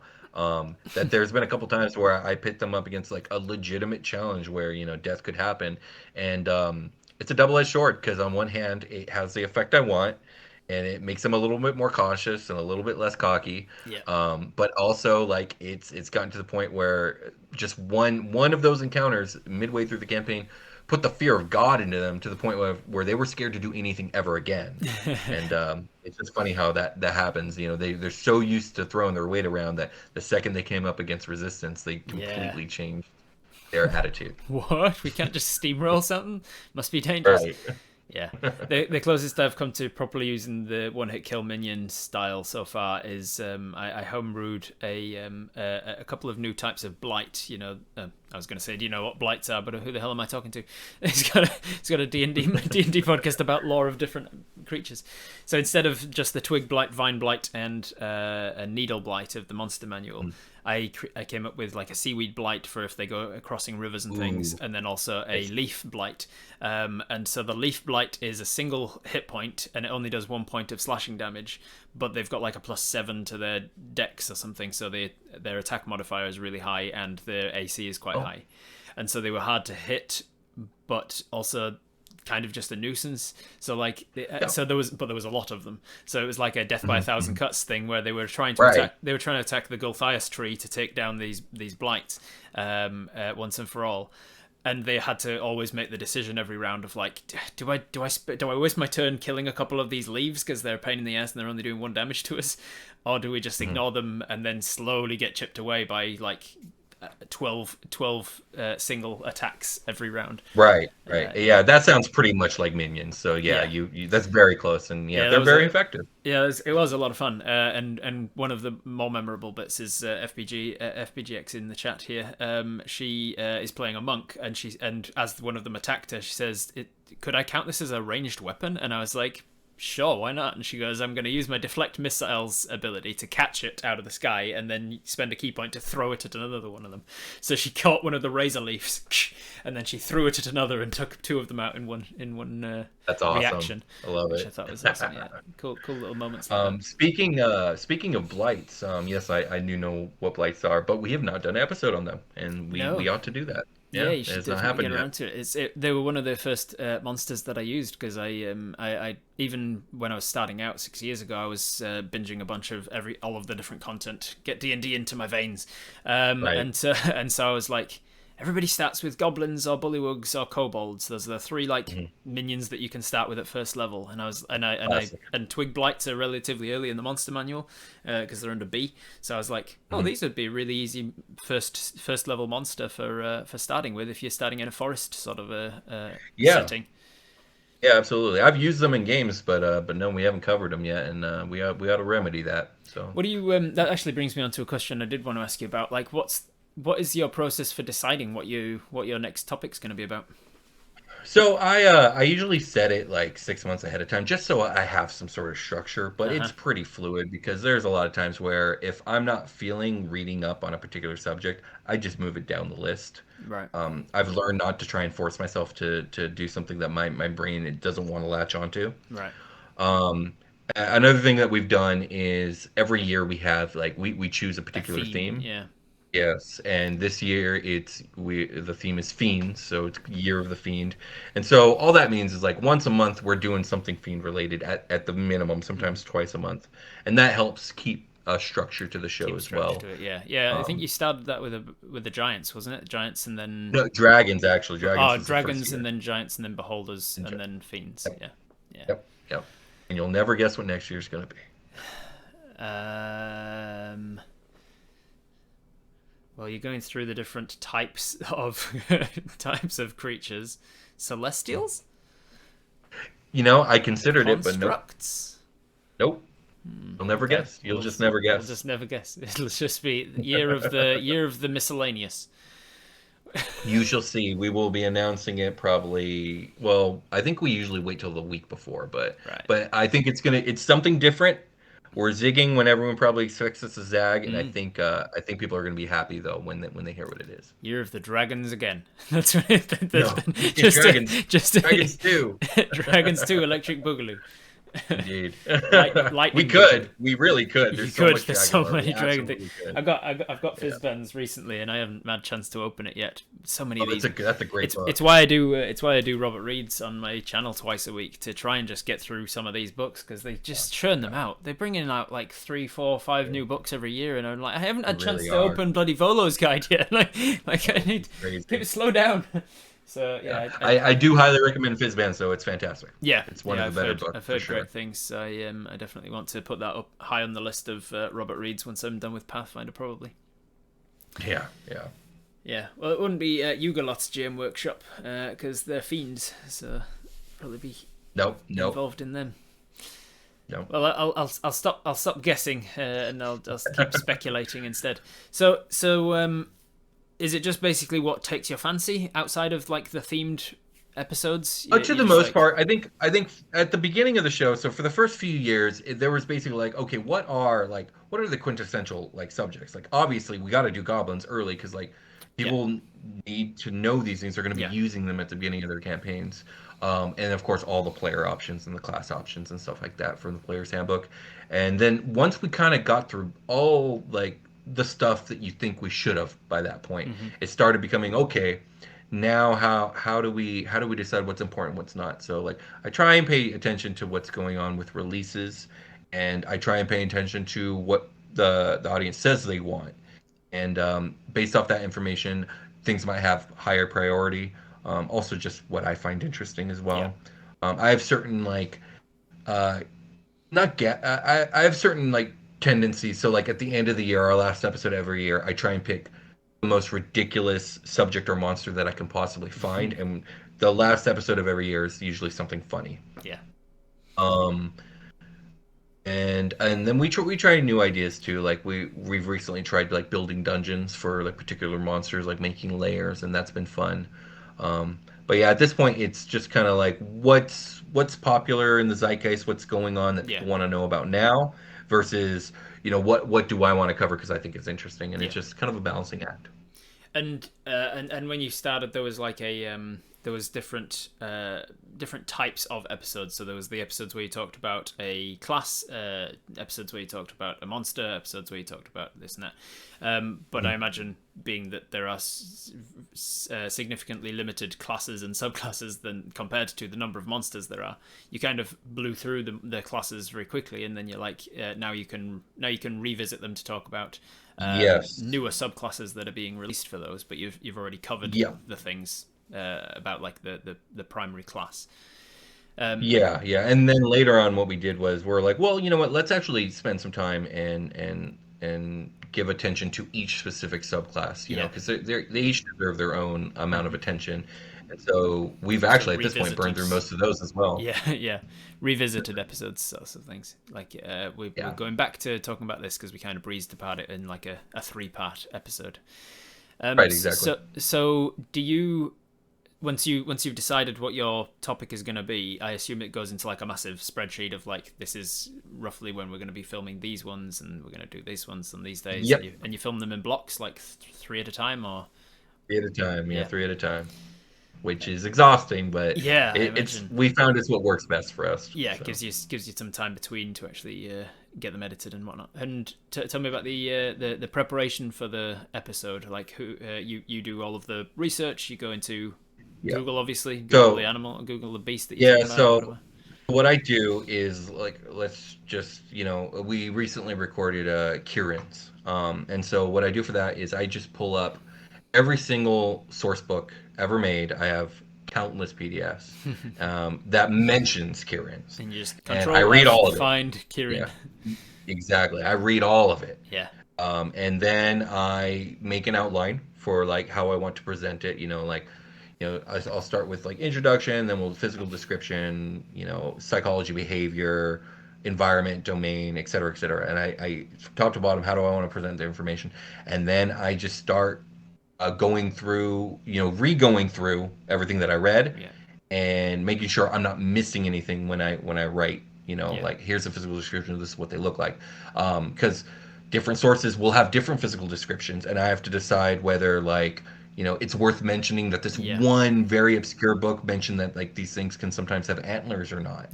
Um, Right. and I have to decide what to include and what to not to include, but I try and include as much as makes sense So through each in thing. Yeah, things like furbolgs, for instance, that have changed drastically in fifth edition to what right. they were before, I imagine there's a lot more Hmm. to talk about because you can talk about the history of them and all of this. Yep. Have you come across a topic that you thought was going to be a full episode, and then in looking it up, you were like, oh, they haven't changed at all. Everybody's consistent, and there's not that much to talk about the differences, and so it hasn't fleshed out to a full episode. Have you ever come across something like that? I don't think there's any particular thing that I've picked that I'm like, oh, this can't carry its own episode unless it's something like really, really esoteric. Like I'm trying to think. Like, okay, the beholders. Year of the Beholder was actually really tough Right. because most of the Beholderkin at most have two Yeah. paragraphs written about them across Yeah. 40 years, right? Yeah. But for those, it was just okay. Well, we're gonna put multiples in a single episode. So Yeah. like, I think one episode is the Eye of Flame, the Eye of Frost, and Eye of the Deep. All three Yeah. monsters in one episode, and I go over the very limited lore. I will probably talk about how I would present them in game, like maybe personal ideas I had, and then we're gonna go over any existent stat block if they do exist. I found a 5e version of the Eye of Flame, and God, I don't even remember what it was like. I think it was in a D&D Next, so right before it officially became 5e. It was in a Right. Yeah. D&D Next, miniature adventure module, and it was an Eye of Flame. I was like, we're using this, and we're going to look at this, and we're going to read these stats. And then for the other two, they just don't exist. So like we went over some limited stuff from the old 2E and 3E stat block, but that was it. That's fair. Yeah, I mean, sometimes you just got to be like, let's vamp, see if we can get something out of this. There's always Yeah, there's always yeah, plenty to talk about though. There's always like, as you say, you can always speculate on like how you would use them and right. how you can imagine reflavoring them to be something else and stuff like that. Exactly, exactly. And then after you've recorded, what's the sort of post production side of things look like? Do you split the editing That between you, or does Nope, that's Brian's job. Brian does all that. Brian does all of that stuff? Yeah, Takes care of all yeah, of the editing, sticks it up online, yeah. takes care of like I when it goes live, all that stuff, scheduling. Yeah, and then let's see. I make the thumbnails. I'm trying to think when it comes to post production. I'm the details checker, so it's like everything goes up before it goes live. I go in and make sure everything like is tags are right. Right. All the titles, all that stuff is right. And if I see anything, I make corrections. We tend to share like the business duties. So I'm pre-production, he's post-production, and we're both there for recording. Yeah. Is the team just the two of you? You mentioned a social media manager before. Yeah, we have a team now. I think we've had them for like 7 months now. So we have a wonderful social media manager. He's been fantastic, and he's also been a really good just counselor and advisor because he works with a lot of content creators. And then we have a email coordinator, and she is so much more than that. It's hard to give her the title that she deserves because she's just there for anything and everything, and she's just a great support system, and she's so well organized and detail oriented in a way that me and Brian just are not and have struggled to even replicate like 1% of her organizational skills. So she keeps us efficient. Yeah. And then we have another team member who, if we have something like, hey, we noticed that like this link is dead and it's across 200 of our episodes. Can you go fix it for us? Just clock your hours, and that's what he does. Right. Yeah, that makes Yeah, sense. so that's the team. Plus, Josh Freeland and Jake Casada, they are two members of Superquest Saga, and they're also part of the team. Excellent. And how have you seen the growth of the podcast over the years? Was it like a real slog at first? Did you see people like did you see success right from the beginning where people were jumping on board because there was so little else like it, or what sort of I would say it was kind of a little bit of both. Like it felt like things were always growing, which was fantastic. We knew how lucky we were, but it also felt like it was always growing at a very slow and steady pace. mm-hmm, There's only been a couple what you would call booms in our 7 years of doing this, mm-hmm. and everything else has just been week to week, month to month, incremental small growths Yeah. until before we realized it, we're like, oh wow, this thing got big under our noses. Right, It, yeah. it took us a while to adjust our own perception of what we were doing. Yeah. I think it took us about a year to get to 1,000 subs on YouTube, and then in another year we hit 10,000 subs on YouTube, and then it kind of slowed down and it's been incremental, and now we're closing in on 45,000 subs on YouTube. And yeah, I mean, the growth Nice. has been stupendous. We're extremely lucky. Yeah. But it's also I mean, not not been like it's not. we There hit is and we an element. exploded. Yeah, there is an element of luck, but I mean, it's because you put such a consistent product out that is fantastic to listen to. It is useful. It is Thank you. genuinely one of my I go-tos appreciate to that. when I when I'm starting my prep for a particular thing. I'll be like, It's hey, cool to hear, man. I need to use a green dragon in this next arc of the campaign. Let me see. Like, I know a lot about the game, I inside and out, but I still like. There's always more you can learn about. So I go, oh, let's see if I remember if there's anything I've forgotten about green dragons. So I'll listen to you guys while I'm like preparing. I'm doing my dinner or I'm putting my terrain together for the game. And then there's a bunch of others that similar sort of things that after I'm done with you guys, I'll be like, okay, that's what they had to say about it. It's reminded me of this sort of thing. I'll go and listen to some YouTube people talking about green dragons. It's just really useful, even for people It's who don't. awesome to hear, man, because that's exactly how I imagined our podcast being useful, Yeah. and it still blows my mind that people find it useful. Like I'm glad, and that was my goal, but it's still such a trip to hear And so I appreciate it, man. Thank you. Yeah, it's good stuff. You've definitely earned the success that you've gotten, and I hope you continue. Hope it gets to the point where you can properly earn a living from it. Quit your day jobs, focus full time Yeah, on it. that's the plan. That's the What plan. is I'm the hoping in the what next is the month or two. future of it? What do you see for the future of the Dungeon Cast? So we obviously the Dungeon Cast is the flagship show. Yeah, It's 90% of all of our viewers. That's what they're about. So that show is going to continue, and hopefully only get better as we have more time to give it some more love. But we plan on other podcasts. We want to do a character creation podcast where we try and like create cool concepts based off of like maybe a theme, but also maybe recreate characters from pop culture and see how that goes. We right. Yeah, have a couple projects. I already mentioned the Dragon Star Kickstarter. The other big project that I'm spearheading is it's going to be a Patreon exclusive thing. But the idea here is like we want to give our patrons something that like they're giving us money out of their pocket, and that means something. That's they don't have to do that, yeah, and so we really want to give them something that is worth their money. And so we are working on a premiere live play called Unhallowed. Going to be a horror, dark fantasy, very Castlevania, very Dark Souls inspired. Um, we're going all out. We're going to do a lot of post production work. It's going to be fully. We have a composer on board, fully composed music. We're going to have sound effects through every step of this thing. We are going to have post production voiceover work. So, like, let's say a character has a really cool moment, but their line comes out a little bit flubbed or the audio yeah, is yeah, not great. yeah, Come to the studio. We're going to redo it until yeah, we really nail yeah. I it. get the idea. Um, we're gonna we're gonna hire outside voice actors to do NPCs that maybe I can't do at the level that I want. You know what Yeah, I mean? yeah, And it's going to be a very polished, very very dramatic, very immersive experience is the goal. And yeah, it's going to go on Patreon, and we're hoping that not only does it attract people to Patreon, but also like our patrons, some of them have been with us for so long, and yeah, it's like we really want to give something of quality to them. yeah. And so that's the next big project besides the Kickstarter that I'm spearheading. It's it's funny though because I think about I have the same sort of feelings with my Patreon. I think about like, oh man, people are giving me money. I really need to give them so much stuff in return. I need to give them something to make that worth it. Right.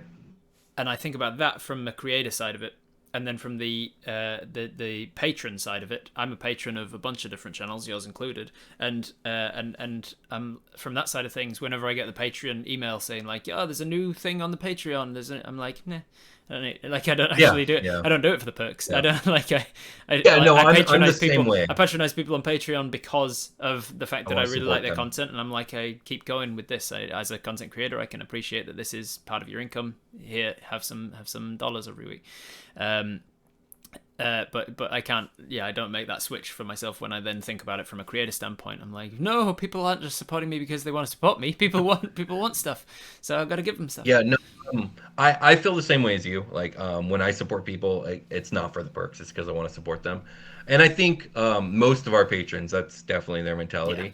But there's a subsect of patrons I've noticed that have literally been like, I would have stayed, but you guys didn't really have anything. yeah, yeah. Um, There's and all the Patreon does the exit yeah, and that's surveys that fair. allows Like people to that say is like they didn't post often enough or whatever. Yeah, and that's totally fair. Like that is not that is an okay opinion to Yeah, have. Like you are paying money, paying you and we money. are If we're promising not bonus giving you content. something in return, yeah, yeah, Yeah. So yeah, I just again, we want to do this for the patrons, and we're gonna make it high quality. But also, like, I'm just a creative person. I was going to make this show anyways.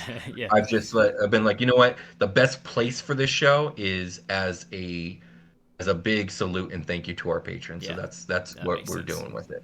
Yeah. Yeah. What's the last time you did do a D&D DMing that wasn't sci-fi, like in medieval fantasy setting? The last time would have been, I think, at least a couple years ago now. We did. We wanted to do a big thank you to all our awesome Discord mods and administrators because that place would not exist without them. Like literally, it would not exist without Yeah. them, and they do such a stupendous job. So obviously, most of them are patrons, so they were familiar with the series we had on there called the Yeah. Vault Raiders.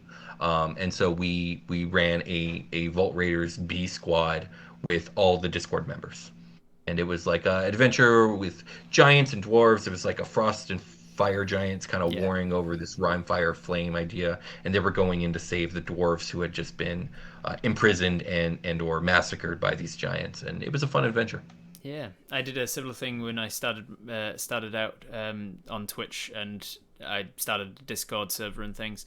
Every month, at the end of the month, as a thank you to the people who are keeping the Discord active, the mods and also the fans, everybody who'd been active was entered into a draw, and then I drew 5 people out and ran a game for them.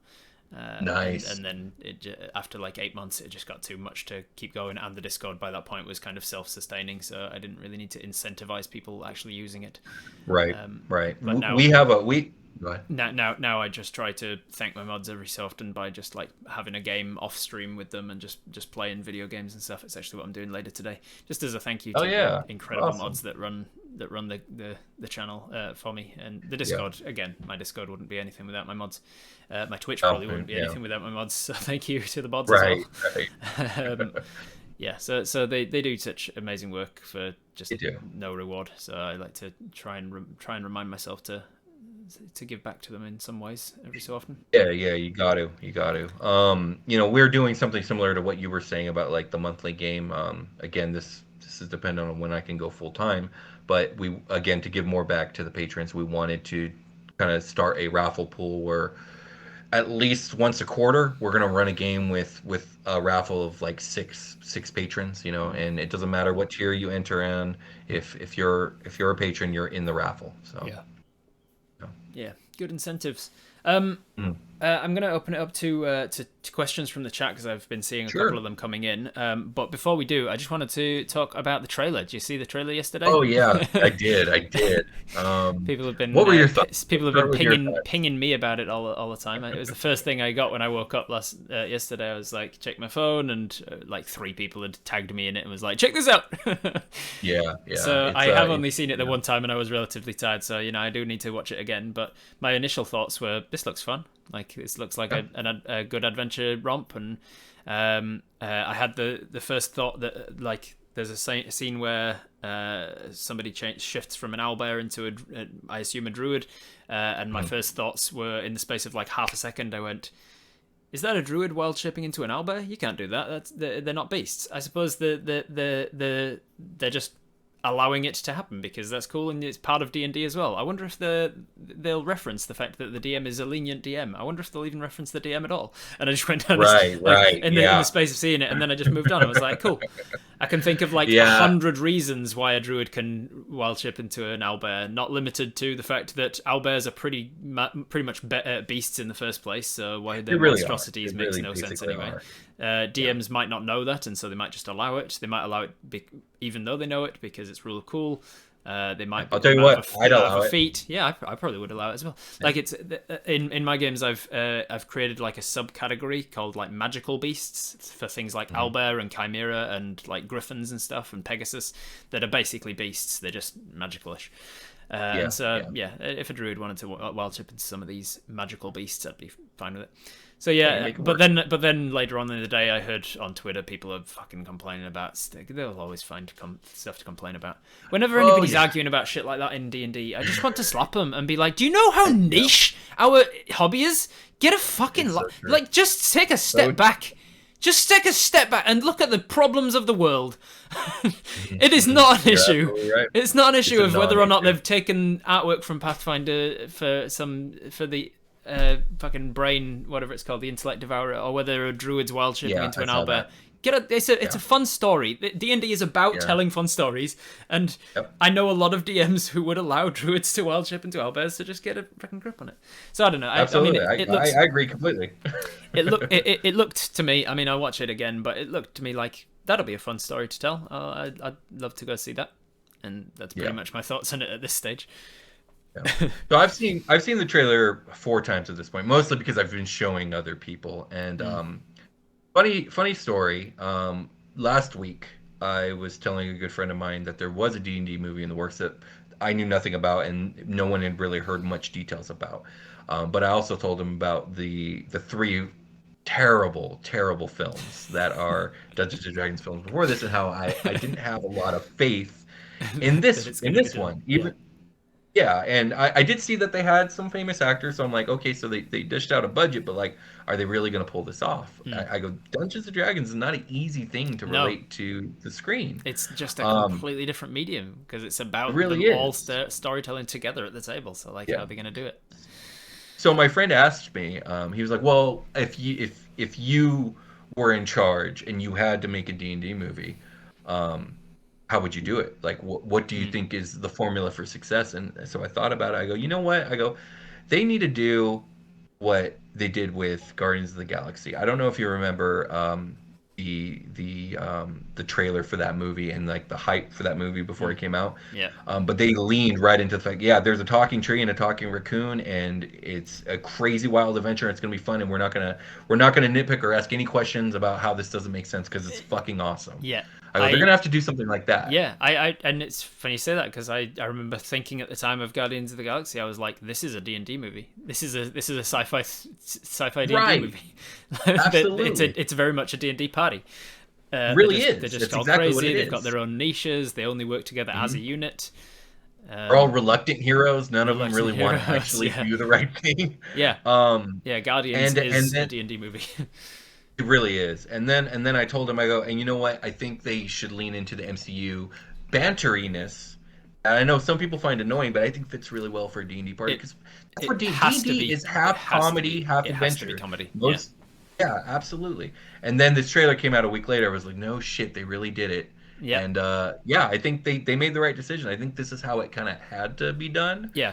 And as far as I'm concerned, the trailer looks pretty good. It looks a lot better than I thought it was gonna. I'm really interested to know if there's going to be any reference to a DM at all because like I, because I I'd be in think there's two gonna be at minds. least one joke. I'd be in two minds about it. Like if I was in charge of making a D&D movie, I'm like so much of it is about like you can't play D&D without a DM. No, the no. story like to set the entire thing in the story where the DM doesn't exist and the DM is everything around. Hmm. That's I can understand that being the draw, but I feel like it would be missing something that makes it inherently Dungeons and Dragons and not just a comedy adventure movie if you don't reference Right. the fact that it is being told by someone, like it is a tell. So I don't know if they'll reference like tongue in cheek. Maybe there's the same. Maybe they say like, man, that guy looked like the same shopkeeper that we've met before, or like if they That's a good one. I like that. or I like like that or if they idea. just have like the same voice, the same voice actor That's doing also all a of pretty good because one. I that's can see a actually gag one of the like things that. I would imagine doing. It would be a tremendous amount of work, but if I was doing a D&D movie, I might pitch the idea at least that they have actual actors playing all of the roles, but for everyone except for the main party of five, everybody is ADR'd. Everybody is dubbed over by the same actor after That the would be fact. really funny. I don't think they'll do that in this movie, I but don't I think they think would, it's a but fun man, that idea. would be a lot of work, but it would be Um, funny. I feel where you're coming from about like, yeah, it's not D&D without the dynamic of player and DM, and obviously they're limited in what they're able to do. But Mm. I'm pretty sure there's got to be at least one joking reference to like some sort of like person orchestrating everything. And Yeah, I know in our life play, it's come up quite a few times when like the plot is just a little too convenient because it needs to be for the players, and then add a character, they say something, and then I make the joke. I go, it's funny how things just kind of work out that way, huh? the And I could see it's something come like it's come that up happening it's in the come up a movie. couple of times in ours as well, where Ben, who Yeah. sits on my left for the thing, I'll say something like something conveniently happens, and then he'll turn and be like, "You are really lucky." he goes, "You're really lucky that the story just works out this way, Rob. You're just honestly the Exactly. amount of coincidences that happen that get the story together." And I was like, "Yeah, man, that's And true."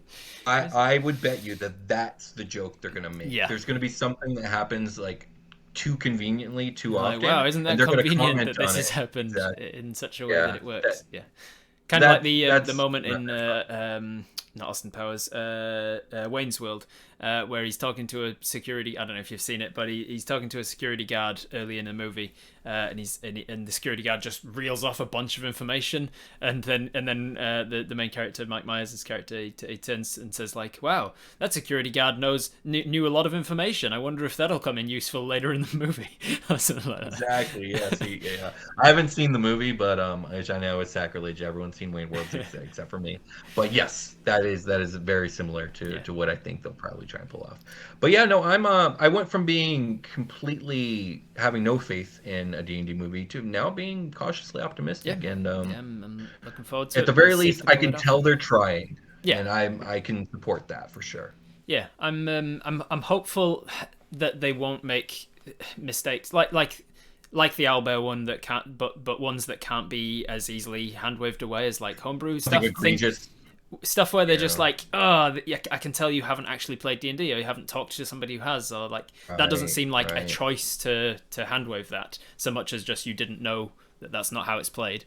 Because that's one of the things that bothered me about Stranger Things. Like Stranger Things, often when they reference D&D, I'm like, that's not how it works. That's not how it's ever worked in any of the editions. So like, why are they rolling a single die to kill that guy? It's not, combat isn't finished in one. That sort of stuff. Where I'm like, that's. Oh, I know what you mean, and yeah, you're right. And so I don't. Of not that. It's a danger. It could happen. It has a chance of happening, but I think Hasbro / Wizards of the Coast, I think they're in on this, and they're gonna try and make sure that doesn't happen. I have a feeling that they're putting their all into it. Here's a question: if this movie is a success, which I think is a real possibility, if it's a hit success, how far away are we from the saturation of D&D in the popular zeitgeist reaching a critical point where it starts becoming cool to not like D&D? Yeah, that's a very good point. I can see it happening. Because if this is a success, if it earns any amount of money, they'll do a second, and then they'll branch off into a TV series, a Netflix show. They'll become this a D&D thing, and then I can imagine it. And then there'll be like cartoons, and the obviously Vox Machina will be happening at the same time. The Legends season 2 and. Yeah, I can see it happening. But I mean, it's inevitable. Once anything gets big enough, it starts becoming cool to hate. But you know what? I love D&D. I'm not going anywhere. I'm on board for it. Yeah. Same here. I think it depends as well on what happens in 2024 when they're like the new what do they call it? Oh yeah, 5.5 or whatever. Yeah, whatever it's going to be. They did the same thing in 4th edition. 4th edition went for like I think a total of 8 years, and I think like 4 or 5 years into it, they did a whole revamp called 4E Essentials, and it was backwards compatible, but basically moving forward, we were going to do things this way because it's more mechanically sound, and you know it's more easy to understand and get into. So I feel like that's what's happening with 5E. Like we're going to get a revamp in that same vein. I'm really sort of confused as to what this thing will even look like in 2024 because with the release of the Modern Canon's multiverse, whatever it's called, where they just like revamped everything and everything just like said, oh, this stuff's legacy and doesn't count now, whereas this stuff's the new stuff. I'm like, that feels like a 5.5 change. Why what is going to be changing in 2 years that you couldn't have saved this for then? Like if they've gone and changed the backlog of what is canon and what is legacy content. It's an interesting move for sure, and I don't really understand the motivation behind at least some of it. You know, like it's cool to have new goblin lore. I'll use the goblins for example because they made major changes to the goblins. But to say that the old goblin stuff is just not canon anymore, it's just it's just odd to me. Yeah, it definitely feels like them saying this is a new edition without them wanting to be like, oh, I don't want to put anybody off, so we'll just kind of make changes to this edition rather than actually bringing out a new one. Yeah, it's weird, and to be honest, I'm personal opinion is that I don't like the homogenized nature that they're kind of going towards. Like I know that D&D 5e particularly has always been about simplified game mechanics, but they're just getting rid of anything that makes a character unique. And to me, it feels like what's the point in like putting any thought into choosing which race you're playing if you don't get Right. particular abilities and modifiers and drawbacks. You don't have any sort of penalty. With them removing all penalties like the sunlight sensitivity and the walking speed, like everybody can just walk at 30 feet now, and you can choose your I size. Are didn't. you small or medium and things? Yeah. I'm like, but that's I want Yeah. drawbacks in my For, character. I want to play somebody who's a hobbit and have to deal with the fact that, sorry guys, I and only I'm got little smaller. legs. Yeah. Exactly. Right. So yeah, I agree with the with their choice for the ability score specifically. Hmm. Because I think it makes sense. Like, if I want to play an orc who is not maybe the norm for orcs, but he was just born kind of a genius, Hmm. and so he should, because of like who he is, get a +2 to intelligence. I think you should be able to do that. I think that is conducive to better creative character or I, character creation in general. I disagree on that point just because I You don't think, like that? yeah, I think the way that I see it is like if I want to play a barbarian who's a hobbit, like I'm making the choice to play against type. I'm making the choice to be like my story as this this character's arc is going to be about overcoming my physical inability to be as strong as an orc or a Goliath by the nature that I'm tiny, and so I'm going to have a negative to my strength and be dexterous and whatever instead, and then I'm going to put all my ability scores into strength to prove like I'm going to work out and I'm going to become as strong as you despite whatever. Despite my Absolutely. physical limitations. Absolutely. But the thing is, you can still do exactly that. It's Hmm. just you can also choose to be, the quote unquote genetic freak of a halfling who's super buff, you Yeah, know? yeah. And so, but I do feel where you're coming from, but you do have the option to do that. Where I start to super agree with you though is, yeah, the walking speed, if we're getting rid of abilities, if we're homogenizing abilities, then yeah, it starts to become like, I don't know, yeah, what's the point of picking anything in particular besides just the way it looks, I Hmm. suppose? And even though that's already super fluid anyways, just because everyone homebrews, you know, races to look different in their different settings Yeah. anyways.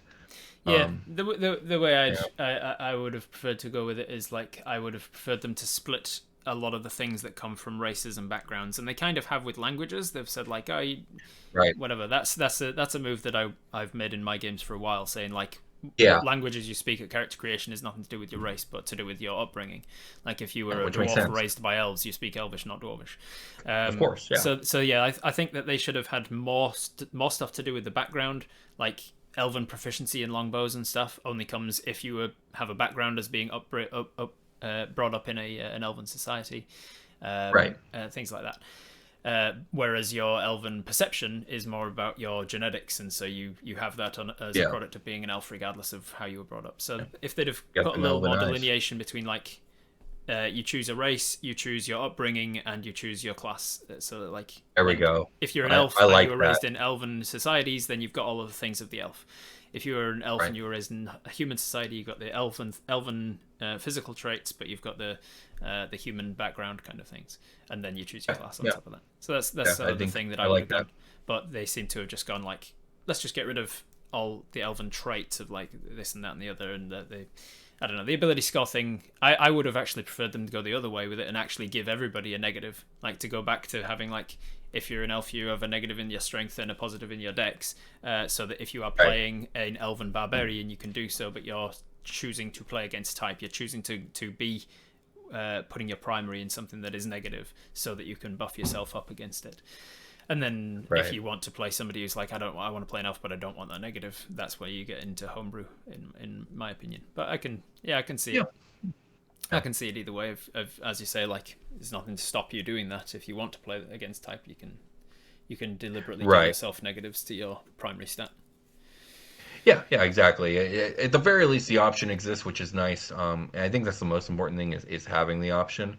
Yeah. Because I have had fun building halflings that are super buff, and just picturing this little compact super buff man is fantastic.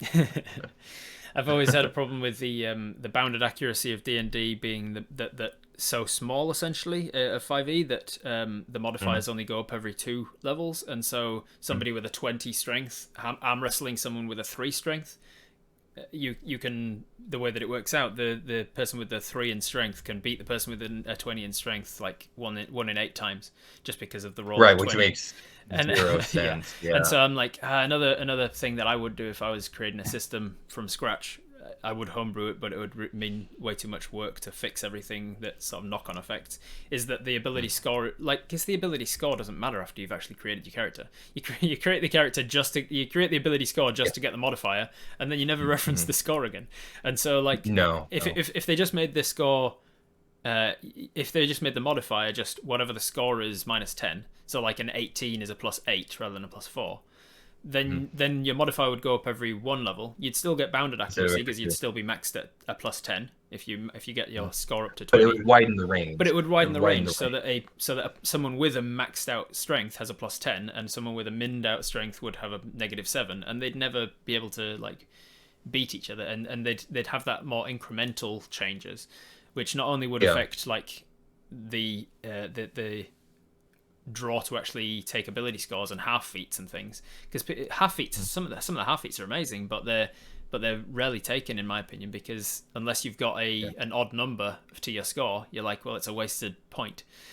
I'm not putting a point into my con, it's not doing anything. Really discourage certain options for sure. Yeah. So if your modifier went up at least half points in between, then I think it would. Yeah, I've not heard either of those suggestions before, and you make really good cases for both of them, and I do wonder if they've even considered them, or if they ever did. It would make the sheet easier as well, because a lot of the problems I see with new players is like, I say, what's your strength modifier, and they'll go 17, and I'll go, no, your strength score is 17, and they're like, oh, what's that for? And I'm like, it's just for working out what the modifier is. Like, it doesn't play into it other than like how many feet you can jump. I remember correctly, the score did use in the older editions did used to come into play when it came to qualifying for certain feats or equipment, or you need to have a. Yeah, I think in D&D you have to have a strength of 13 or more in order to multiclass and stuff like that. So it used to be for more than just that in the older editions, but now it's kind of just a relic of a bygone era that we still use because we've always the alignment used system. Like the alignment system, which is there are pros and cons to alignment system, probably more pros or more cons than pros. Funnily enough, I use the alignment system, but only when it comes up. Like I use it as descriptive. I say like if and when it comes up in game, like if you go to the outer planes where it actually makes a difference, like because they are like the lower planes are the embodiment of evil and vice versa. So like if you go to the lower planes or you have a spell that refers to alignment, then at that point I'll go, how has this person been playing lately? I think because of your recent actions would put you in the true neutral range or whatever. Right. Rather than being like, I am lawful good, so I have to act lawful good. Act however you want, and then if your alignment has changed from how you thought it was when you began, then your alignment's changed. Yeah, it definitely needs to be used more as like a fluid guideline than strict. It does not work as a strict like code. No, because there's way too many gray areas and exceptions, and it's just not how morality works. No, really. Yeah. People do good people do bad things sometimes, and vice versa. All the time, and vice versa. Yeah. One thing where I think it does make a difference in my games anyway, or the way that I think about things, is for paladins. I feel like paladins being chaotic just wouldn't work. A chaotic paladin wouldn't work based on the fact that to be a paladin you need to take oaths, and it says like you need to live by the tenets of your oath, the oath of the ancient paladin or whatever it is, that's like honor and truthfulness and blah blah blah. And I think I think about lawful and chaotic as not being like anything to do with the laws of the land, but like how strictly you adhere to a code within your own life. Like, could you sum up your own actions based on, I always do what is right, I never tell a lie, I always blah blah blah, which is exactly what paladins are doing. They have to be lawful in my games. Not lawful, they could be neutral and sort of have like I'm struggling with my oath. But like, if a paladin is chaotic, that's to me somebody who is going, sometimes I act this way and sometimes I don't, and that I feel like if you're doing that, then you're not sticking to the tenets of your oath, and so you're no longer a paladin. Yeah, I can agree to a certain extent. I think paladins lean into law. They lend themselves to it. It's just where 95% of all paladins are going Yeah. to fit into a lawful category, just naturally. That's just, like you said, it's because of the oaths and because of they have a code of conduct that they are dedicated to. Yeah. And it's going to just be very few extreme cases of like if you had like a set of oaths that were themselves about not being beholden to codes, Right. like Yeah. so that If could you live work, you by the know. tenet of like there are no rules kind of thing, and that's the oath that you live by. Yeah, yeah. Yeah. Or if you're an oath Maybe breaker. a little bit more nuanced than that, but yeah, in that vein, you could make chaotic work. But Yeah, again, I can that's imagine the a situation where exception, it not could the work, rule. but yeah, I just feel like the nature of having tenets that you live by, you're by definition going to be lawful Yeah. character. And And they then can like still be their lawful powers. evil. Like I have no Oh yeah, yeah. preconceptions about paladins having to be good, because Oh no, the way that definitely I not. view it is like clerics get their powers from a deity directly, and paladins get their power from their belief in their deity, or their It's belief they're in their from own oath or conviction. whatever. Their Yeah, own conviction yeah, is what gives them the power. yeah. Best character I ever rolled was a lawful evil paladin. So Yeah, yeah, nice. they're Yeah. great. What's your you say your favorites rangers? Favorite to play?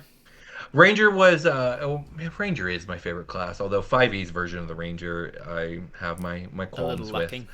But yeah, I've always been drawn to characters that can do a little bit of everything, and Rangers, you know, they get nature magic, they get Yeah. A little bit just a connection with spellcaster, nature, you know, a very little bit of very spellcaster, a little bit combat. Yeah. fighter. The Yeah, they real can be kind of ranged, they can be sneaky. close Yeah. combat, kind of Yeah. sneaky. Yeah, Yep, I think they get a lot and of unwarranted hate. I do love a good ranger. There's a so I run on my channel. One of the things I do is an interactive game called Twitch Tales, where I am controlling the actions of the world, and the chat are controlling the actions of the solo player. And at the moment, we're on episode 65 or something, and the main character is a ranger, a Horizon Walker ranger. And it's awesome. fantastic. They've gotten themselves into and out of a lot of different troubles, and That's really they can seem cool. very powerful at times. So when you say the chat decides, like, how do you decide what the chat decides? Because I'm sure they're not all saying the same thing, right? They're not all saying the same thing, no. So oh boy. So often it's just general consensus. If it is something that's pretty obvious and the chat is clearly on board, then I'll just do the thing, because I can see in the chat as it's going by, everybody's kind of agreeing to the same stuff. If there's some dissent in the chat, I'm seeing a couple people saying other things, then I'll say I've got an emote for thumbs up and an emote for thumbs down, and I'll say like, chuck in the chat yes or no. Do you want to go left or do you want to go right? Do you want to go up the ladder? Do you want to go off? Do you want to try and sneak past this guy? Put a thumbs up. If you want to blah blah blah. And then I'll see a visual reminder in the chat. Like, you can quite clearly see when it's emotes, it's really easy to visually see, like, oh yeah, there's definitely a consensus that the vast Right. majority are wanting to go left, so I'll do that. If it gets to the point where I'm like, oh, there's lots of yeses and nos, it's kind of hard to tell, then I'll stick it into a poll. I'll be like, right, There we poll, go. That's what I nice was and thinking. quick. Yeah. There's up to 5 options in a Twitch poll. Do you want to try and persuade the guy? Do you want to try and intimidate the guy? Do you want to try and this and that and the other? And then that'll answer most of the questions. And then when it comes to combat, because there are so many things you can do, I'm not putting a poll for like, do you want to move 5 feet to the left and then shoot the guy? Do you want to do? And so for that one, I'll do a giveaway instead. So I'll say, if you want to be in with a chance to win, if you want to be in with a chance to decide what Apis does on their next turn of combat, type !bow into the chat. And then we'll go through the initiative, and like when it like a couple of people before their turn, I will draw it and say, okay, the fancy unicorn, it's your turn to decide what Apis is doing. Start writing out your movement, your bonus, and your action for the turn, and then I'll do the next couple of things. And then when it gets to them, right, it's your turn. What are we doing? Bam, into the chat. Fancy Unicorn says we are going to run behind the tree, use a bonus action to plane a warrior, and then take 2 shots at the goblin that's holding our friend hostage. Okay, cool. Let's do that. Boom, and then we'll roll for it and move on. And then as soon as their turn is over, I'll go. As soon as their turn is over, I'll go right. If you want to be in a chance to do the next round of combat, type !arrow in the chat. And then we'll keep going like that until the combat's over. Freaking awesome, man! That's really, it's really cool. good. And It's really good. It works really well. It's a lot of fun. We then edit it down to put it on my YouTube, so it's more of a compact thing. Usually we get like halved in the editing process because we cut out all the polls and stuff. Right.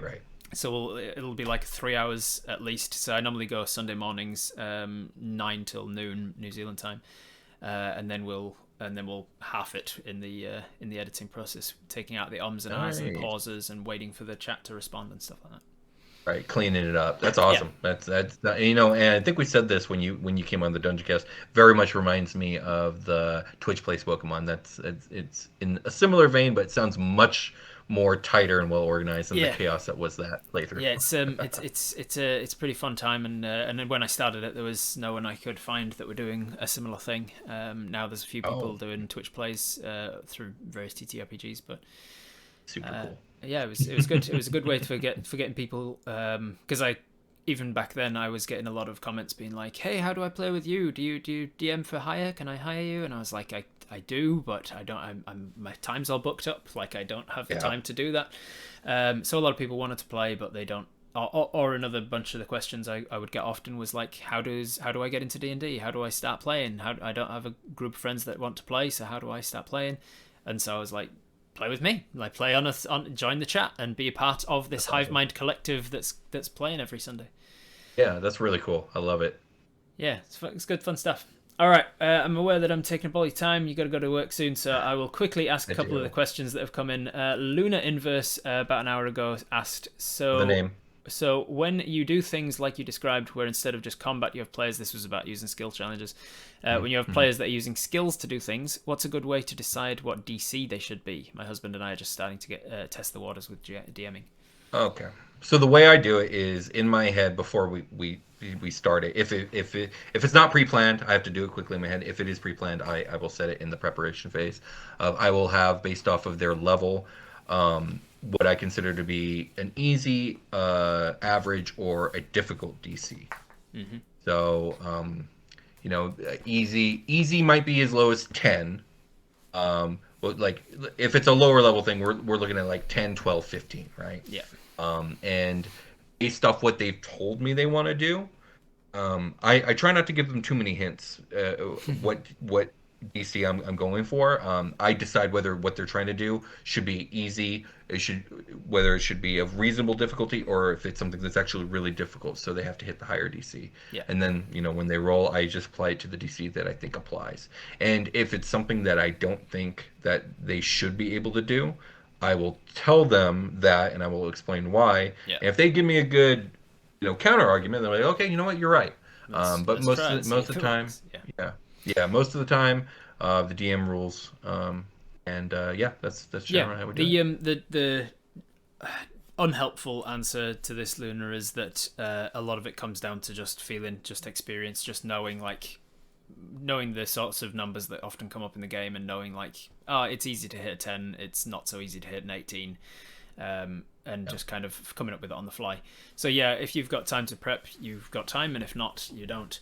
I have got a custom-made DM screen for the Viva stuff, and Awesome. right there in the very top left corner, so that I know exactly where it is a table that says setting a DC. And I've gone from exceptionally easy of a DC of 3. Technically, you can still fail it if you've got like a -2 modifier to something and you roll poorly, but it is exceptionally easy. The vast majority of people are going to breeze it. Most people are not even going to need to make the check in the first place. Exceptionally Right. easy 3, very easy 6, easy 9, moderate 12, and so on, all the way up to nearly impossible at 30. So I just go, Right. this is going to be a pretty challenging thing. So I'll go down challenging 18. There you go. And Yeah. I'll just kind of flesh it out. And the other thing I want to say about setting DCs is that I never really set a DC. Well, not never, but very, very few times will I actually have a set number in my head that they have to meet. Because if I say like 18 and they get a 17, it's not like an immediate fail. It's kind of something I've loosely stolen from 2d6 systems, like Monster of the Week stuff, where you where it's Degrees like of failure and yeah, success. you've got Yeah. absolute failure, mixed success, success, and great success, and so I kind of have sliding scales where I'm like, they'll say 14, and I'll go 14. Yeah, that's enough to get this much information. If it's like a history check, or you kind of grab a hold of him, but it's loose. He's gonna have advantage to break out of it. Or like I'll just based on the number that they've got, like how well they succeeded or failed. Sometimes, obviously, it's like, did you open the door or not? Did you make it to the other platform or not? Like some things are a little bit more black and white. Yeah, yeah. But I exactly, yeah, I do the sliding exact scale same your thing. successes. Yeah. Fancy Unicorn asked, you mentioned a social media manager. How big's your team? How did it grow? We talked about how big your team is, but how did it grow? What did you start out with? Just you and Brian, and then who was the next Just on started board? out with me and Brian, and then Jake and Josh came on, just were guests on the show whenever they like Mm-hmm. or were available and made sense. And then of course Super Quest Saga happened, and then basically what happened was we realized that we were a mess. Like we weren't getting back to anybody. It was hard to find the time to stay organized. The schedule was getting messed up. Um, Me and Brian are both freaking dinosaurs and don't know how to run anything on the internet when it comes to social media. And we recognized our own failings and decided we needed to hire people who could do those things.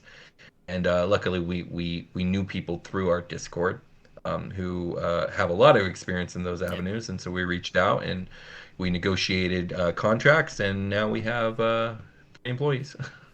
Excellent.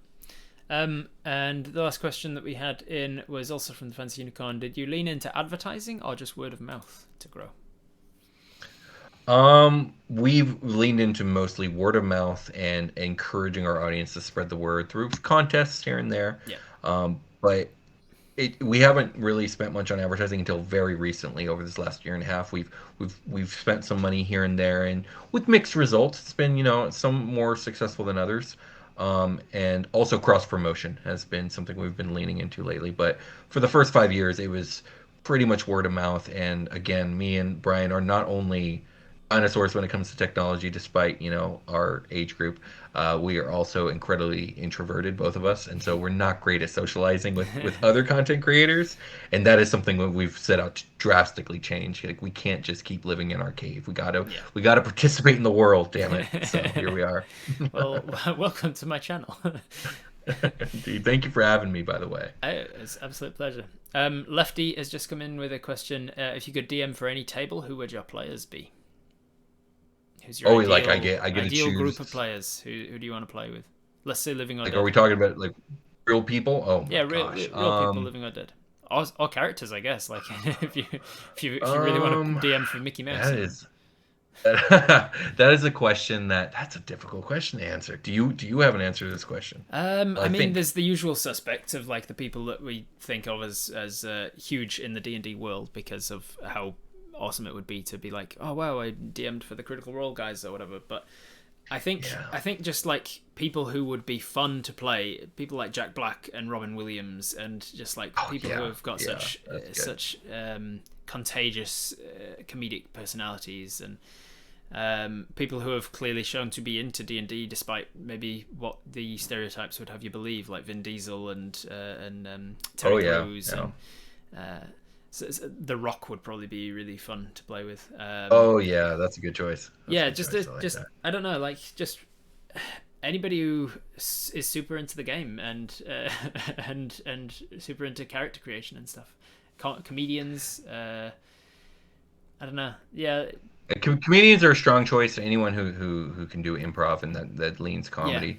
I mean, there was countless celebrities that I could pick for this list, and I think Jack Black is definitely near the top of my list. I love that man. I love both his comedy style and his music a lot. yeah, Um, I think honestly, if I'm going to answer this question honestly, there are quite a few people in my life, people that family members and longtime friends that I know would love this game if they just gave it a yeah, chance.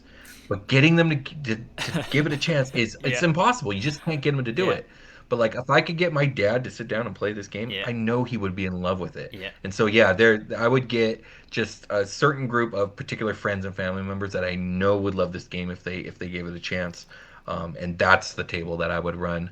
Fun fact, Josh Freeland, who is so integral to the show, it took me 3 years of knowing him to get him to finally try it. And once he tried it, he was in love. hooked. And now he runs games, The he first one's plays, free. obviously with us, and yeah. So Yeah, yeah, that's my answer. That's yeah, my that answer. is a good answer. I have none of my family understand what I do. Yeah, How do same. you live in a living? What? But I know that so I've got some nephews and a niece in the UK that I've not even met because I live in New Zealand now. But my brothers, they're just like tradesmen, carpenters. They work with their hands for a living. They're very different lifestyle. Sure, yeah. So when I go back to the UK, I just know that I'm going to start my nephew on the game. I'm going to play with him because he's super into storytelling and he's super into creative writing. He's That's awesome. I started doing a FaceTime relatively recently just because I realized they're growing up without me. They don't know who I am. Dude, I need to and it be happens in their so life. freaking fast. And he was when I FaceTimed him a little while ago, he was talking about a project at school where they were learning about Greek mythology, and I was like, wait there. Run off, and I got my like minotaur, and I got my manticores and my medusas, and I was like, do you know who this is? And there's a medusa, and look at this. And he was so into it that I was like, I'm gonna come back to the UK and I'm gonna play a game of D&D for him, and I'm gonna rope my brother into playing with me, and then I know that they'll just get absolutely into it, and then they'll probably keep going without me. I'm sure that's my hope, that he'll be like, keep playing when I leave. I know Brian, his daughter, she's like 4 years old, and he's already doing like little like proto D&D style games with her, and she loves it. Bedtime stories where you're getting them to get involved. So what happens next? What does the princess do next? And they're just immediately in it. I used to DM for kids as like part of my job. And they've just got boundless creativity, and a lot of people really think that they need to be like coddled around like certain materials and stuff, like to keep the combat away from them and things. And it's like, no, they give them the option, and they'll combat if they want. They won't if they don't. I would be like, oh, there's a troll attacking the trees, and these 9-year-olds would be like, let's kill it, let's shoot it in the head. I'm gonna stab it in the legs. I'm gonna chop it up. I was like, okay, its blood is coming out of it, and it's like, I'm gonna catch its blood so we can use it in troll medicine. And so just like they already know how to play. They're good. That's awesome. They're in it. That's good cool stuff. Last question that we've got in is from Lucifer in Disguise, who says, how long have you been shouting out to Demogorgon? Sorry, not a D&D question, more the DungeonCast, a long-time listener to you guys. Yeah, it's a D&D one. Shout out to I cannot remember a time where Demogorgon was not an integral part of my life. He is love, he is life, he is all. Shout out to Demogorgon. What a wonderful way to end the episode. So thank you very much for joining us. If you are joining from my community, as most people here are, I'm sure, this is William. On this side, this is William from the DungeonCast, one half of the DungeonCast. We will get Brian on when he is less busy some other time in the future. Where can people find you and the DungeonCast one last time? You can find us on YouTube. Just search the DungeonCast, and you can find us on Apple Podcasts, Spotify, and any podcast app that you use. I personally use Podcast Addict. We're on there too. Just look up the DungeonCast. We'll pop up. And if you are joining from my community and you don't know who I am, I'm Robert Hartley GM. I'm frozen, is what I am, because I clicked off of the screen. Oops, there we go. I'm Robert Hartley GM. I am a full-time professional dungeon master. I DM for a comedy group called Viva the Dirt League on YouTube, which is what I'm most well known for. But in my own right, I also stream on Twitch about 5 or 6 days a week, doing D&D related things, but not actual plays. I do the interactive Twitch Tales campaign. I do Robert Reads, reading some books. I do a behind-the-scenes look at the latest episode of the Viva the Dirt League stuff and talk like behind the screen, I call it, and give you all of the goss that happened and my decisions and sort of tips and tricks for DMing and things like that. And I have a YouTube channel where I put various things out on there as well. So you can find me in a lot of places there. We'll leave it there then. Thank you very much for joining us. I am going to head over to Twitch and see if we can find someone to raid, shall we? All right. So thank you very much for joining me. Thank you to the chat for joining me, and thanks for your patience. I know that in short rests I don't tend to interact with the chat too much because I've got a fantastic guest to chat to instead. But thank you for your questions towards the end there. Thank you, everyone. And we hope to see you at the next one. Sounds good. I'd be happy to come on again. I can't wait to see Brian come on the show too. Yeah, for sure. All right. Take care, everyone. Bye. Hey, guess what? I've got a Discord. You can join the community and you get notified whenever I release a new video or a stream, and there's a whole bunch of cool people in there chatting all the time.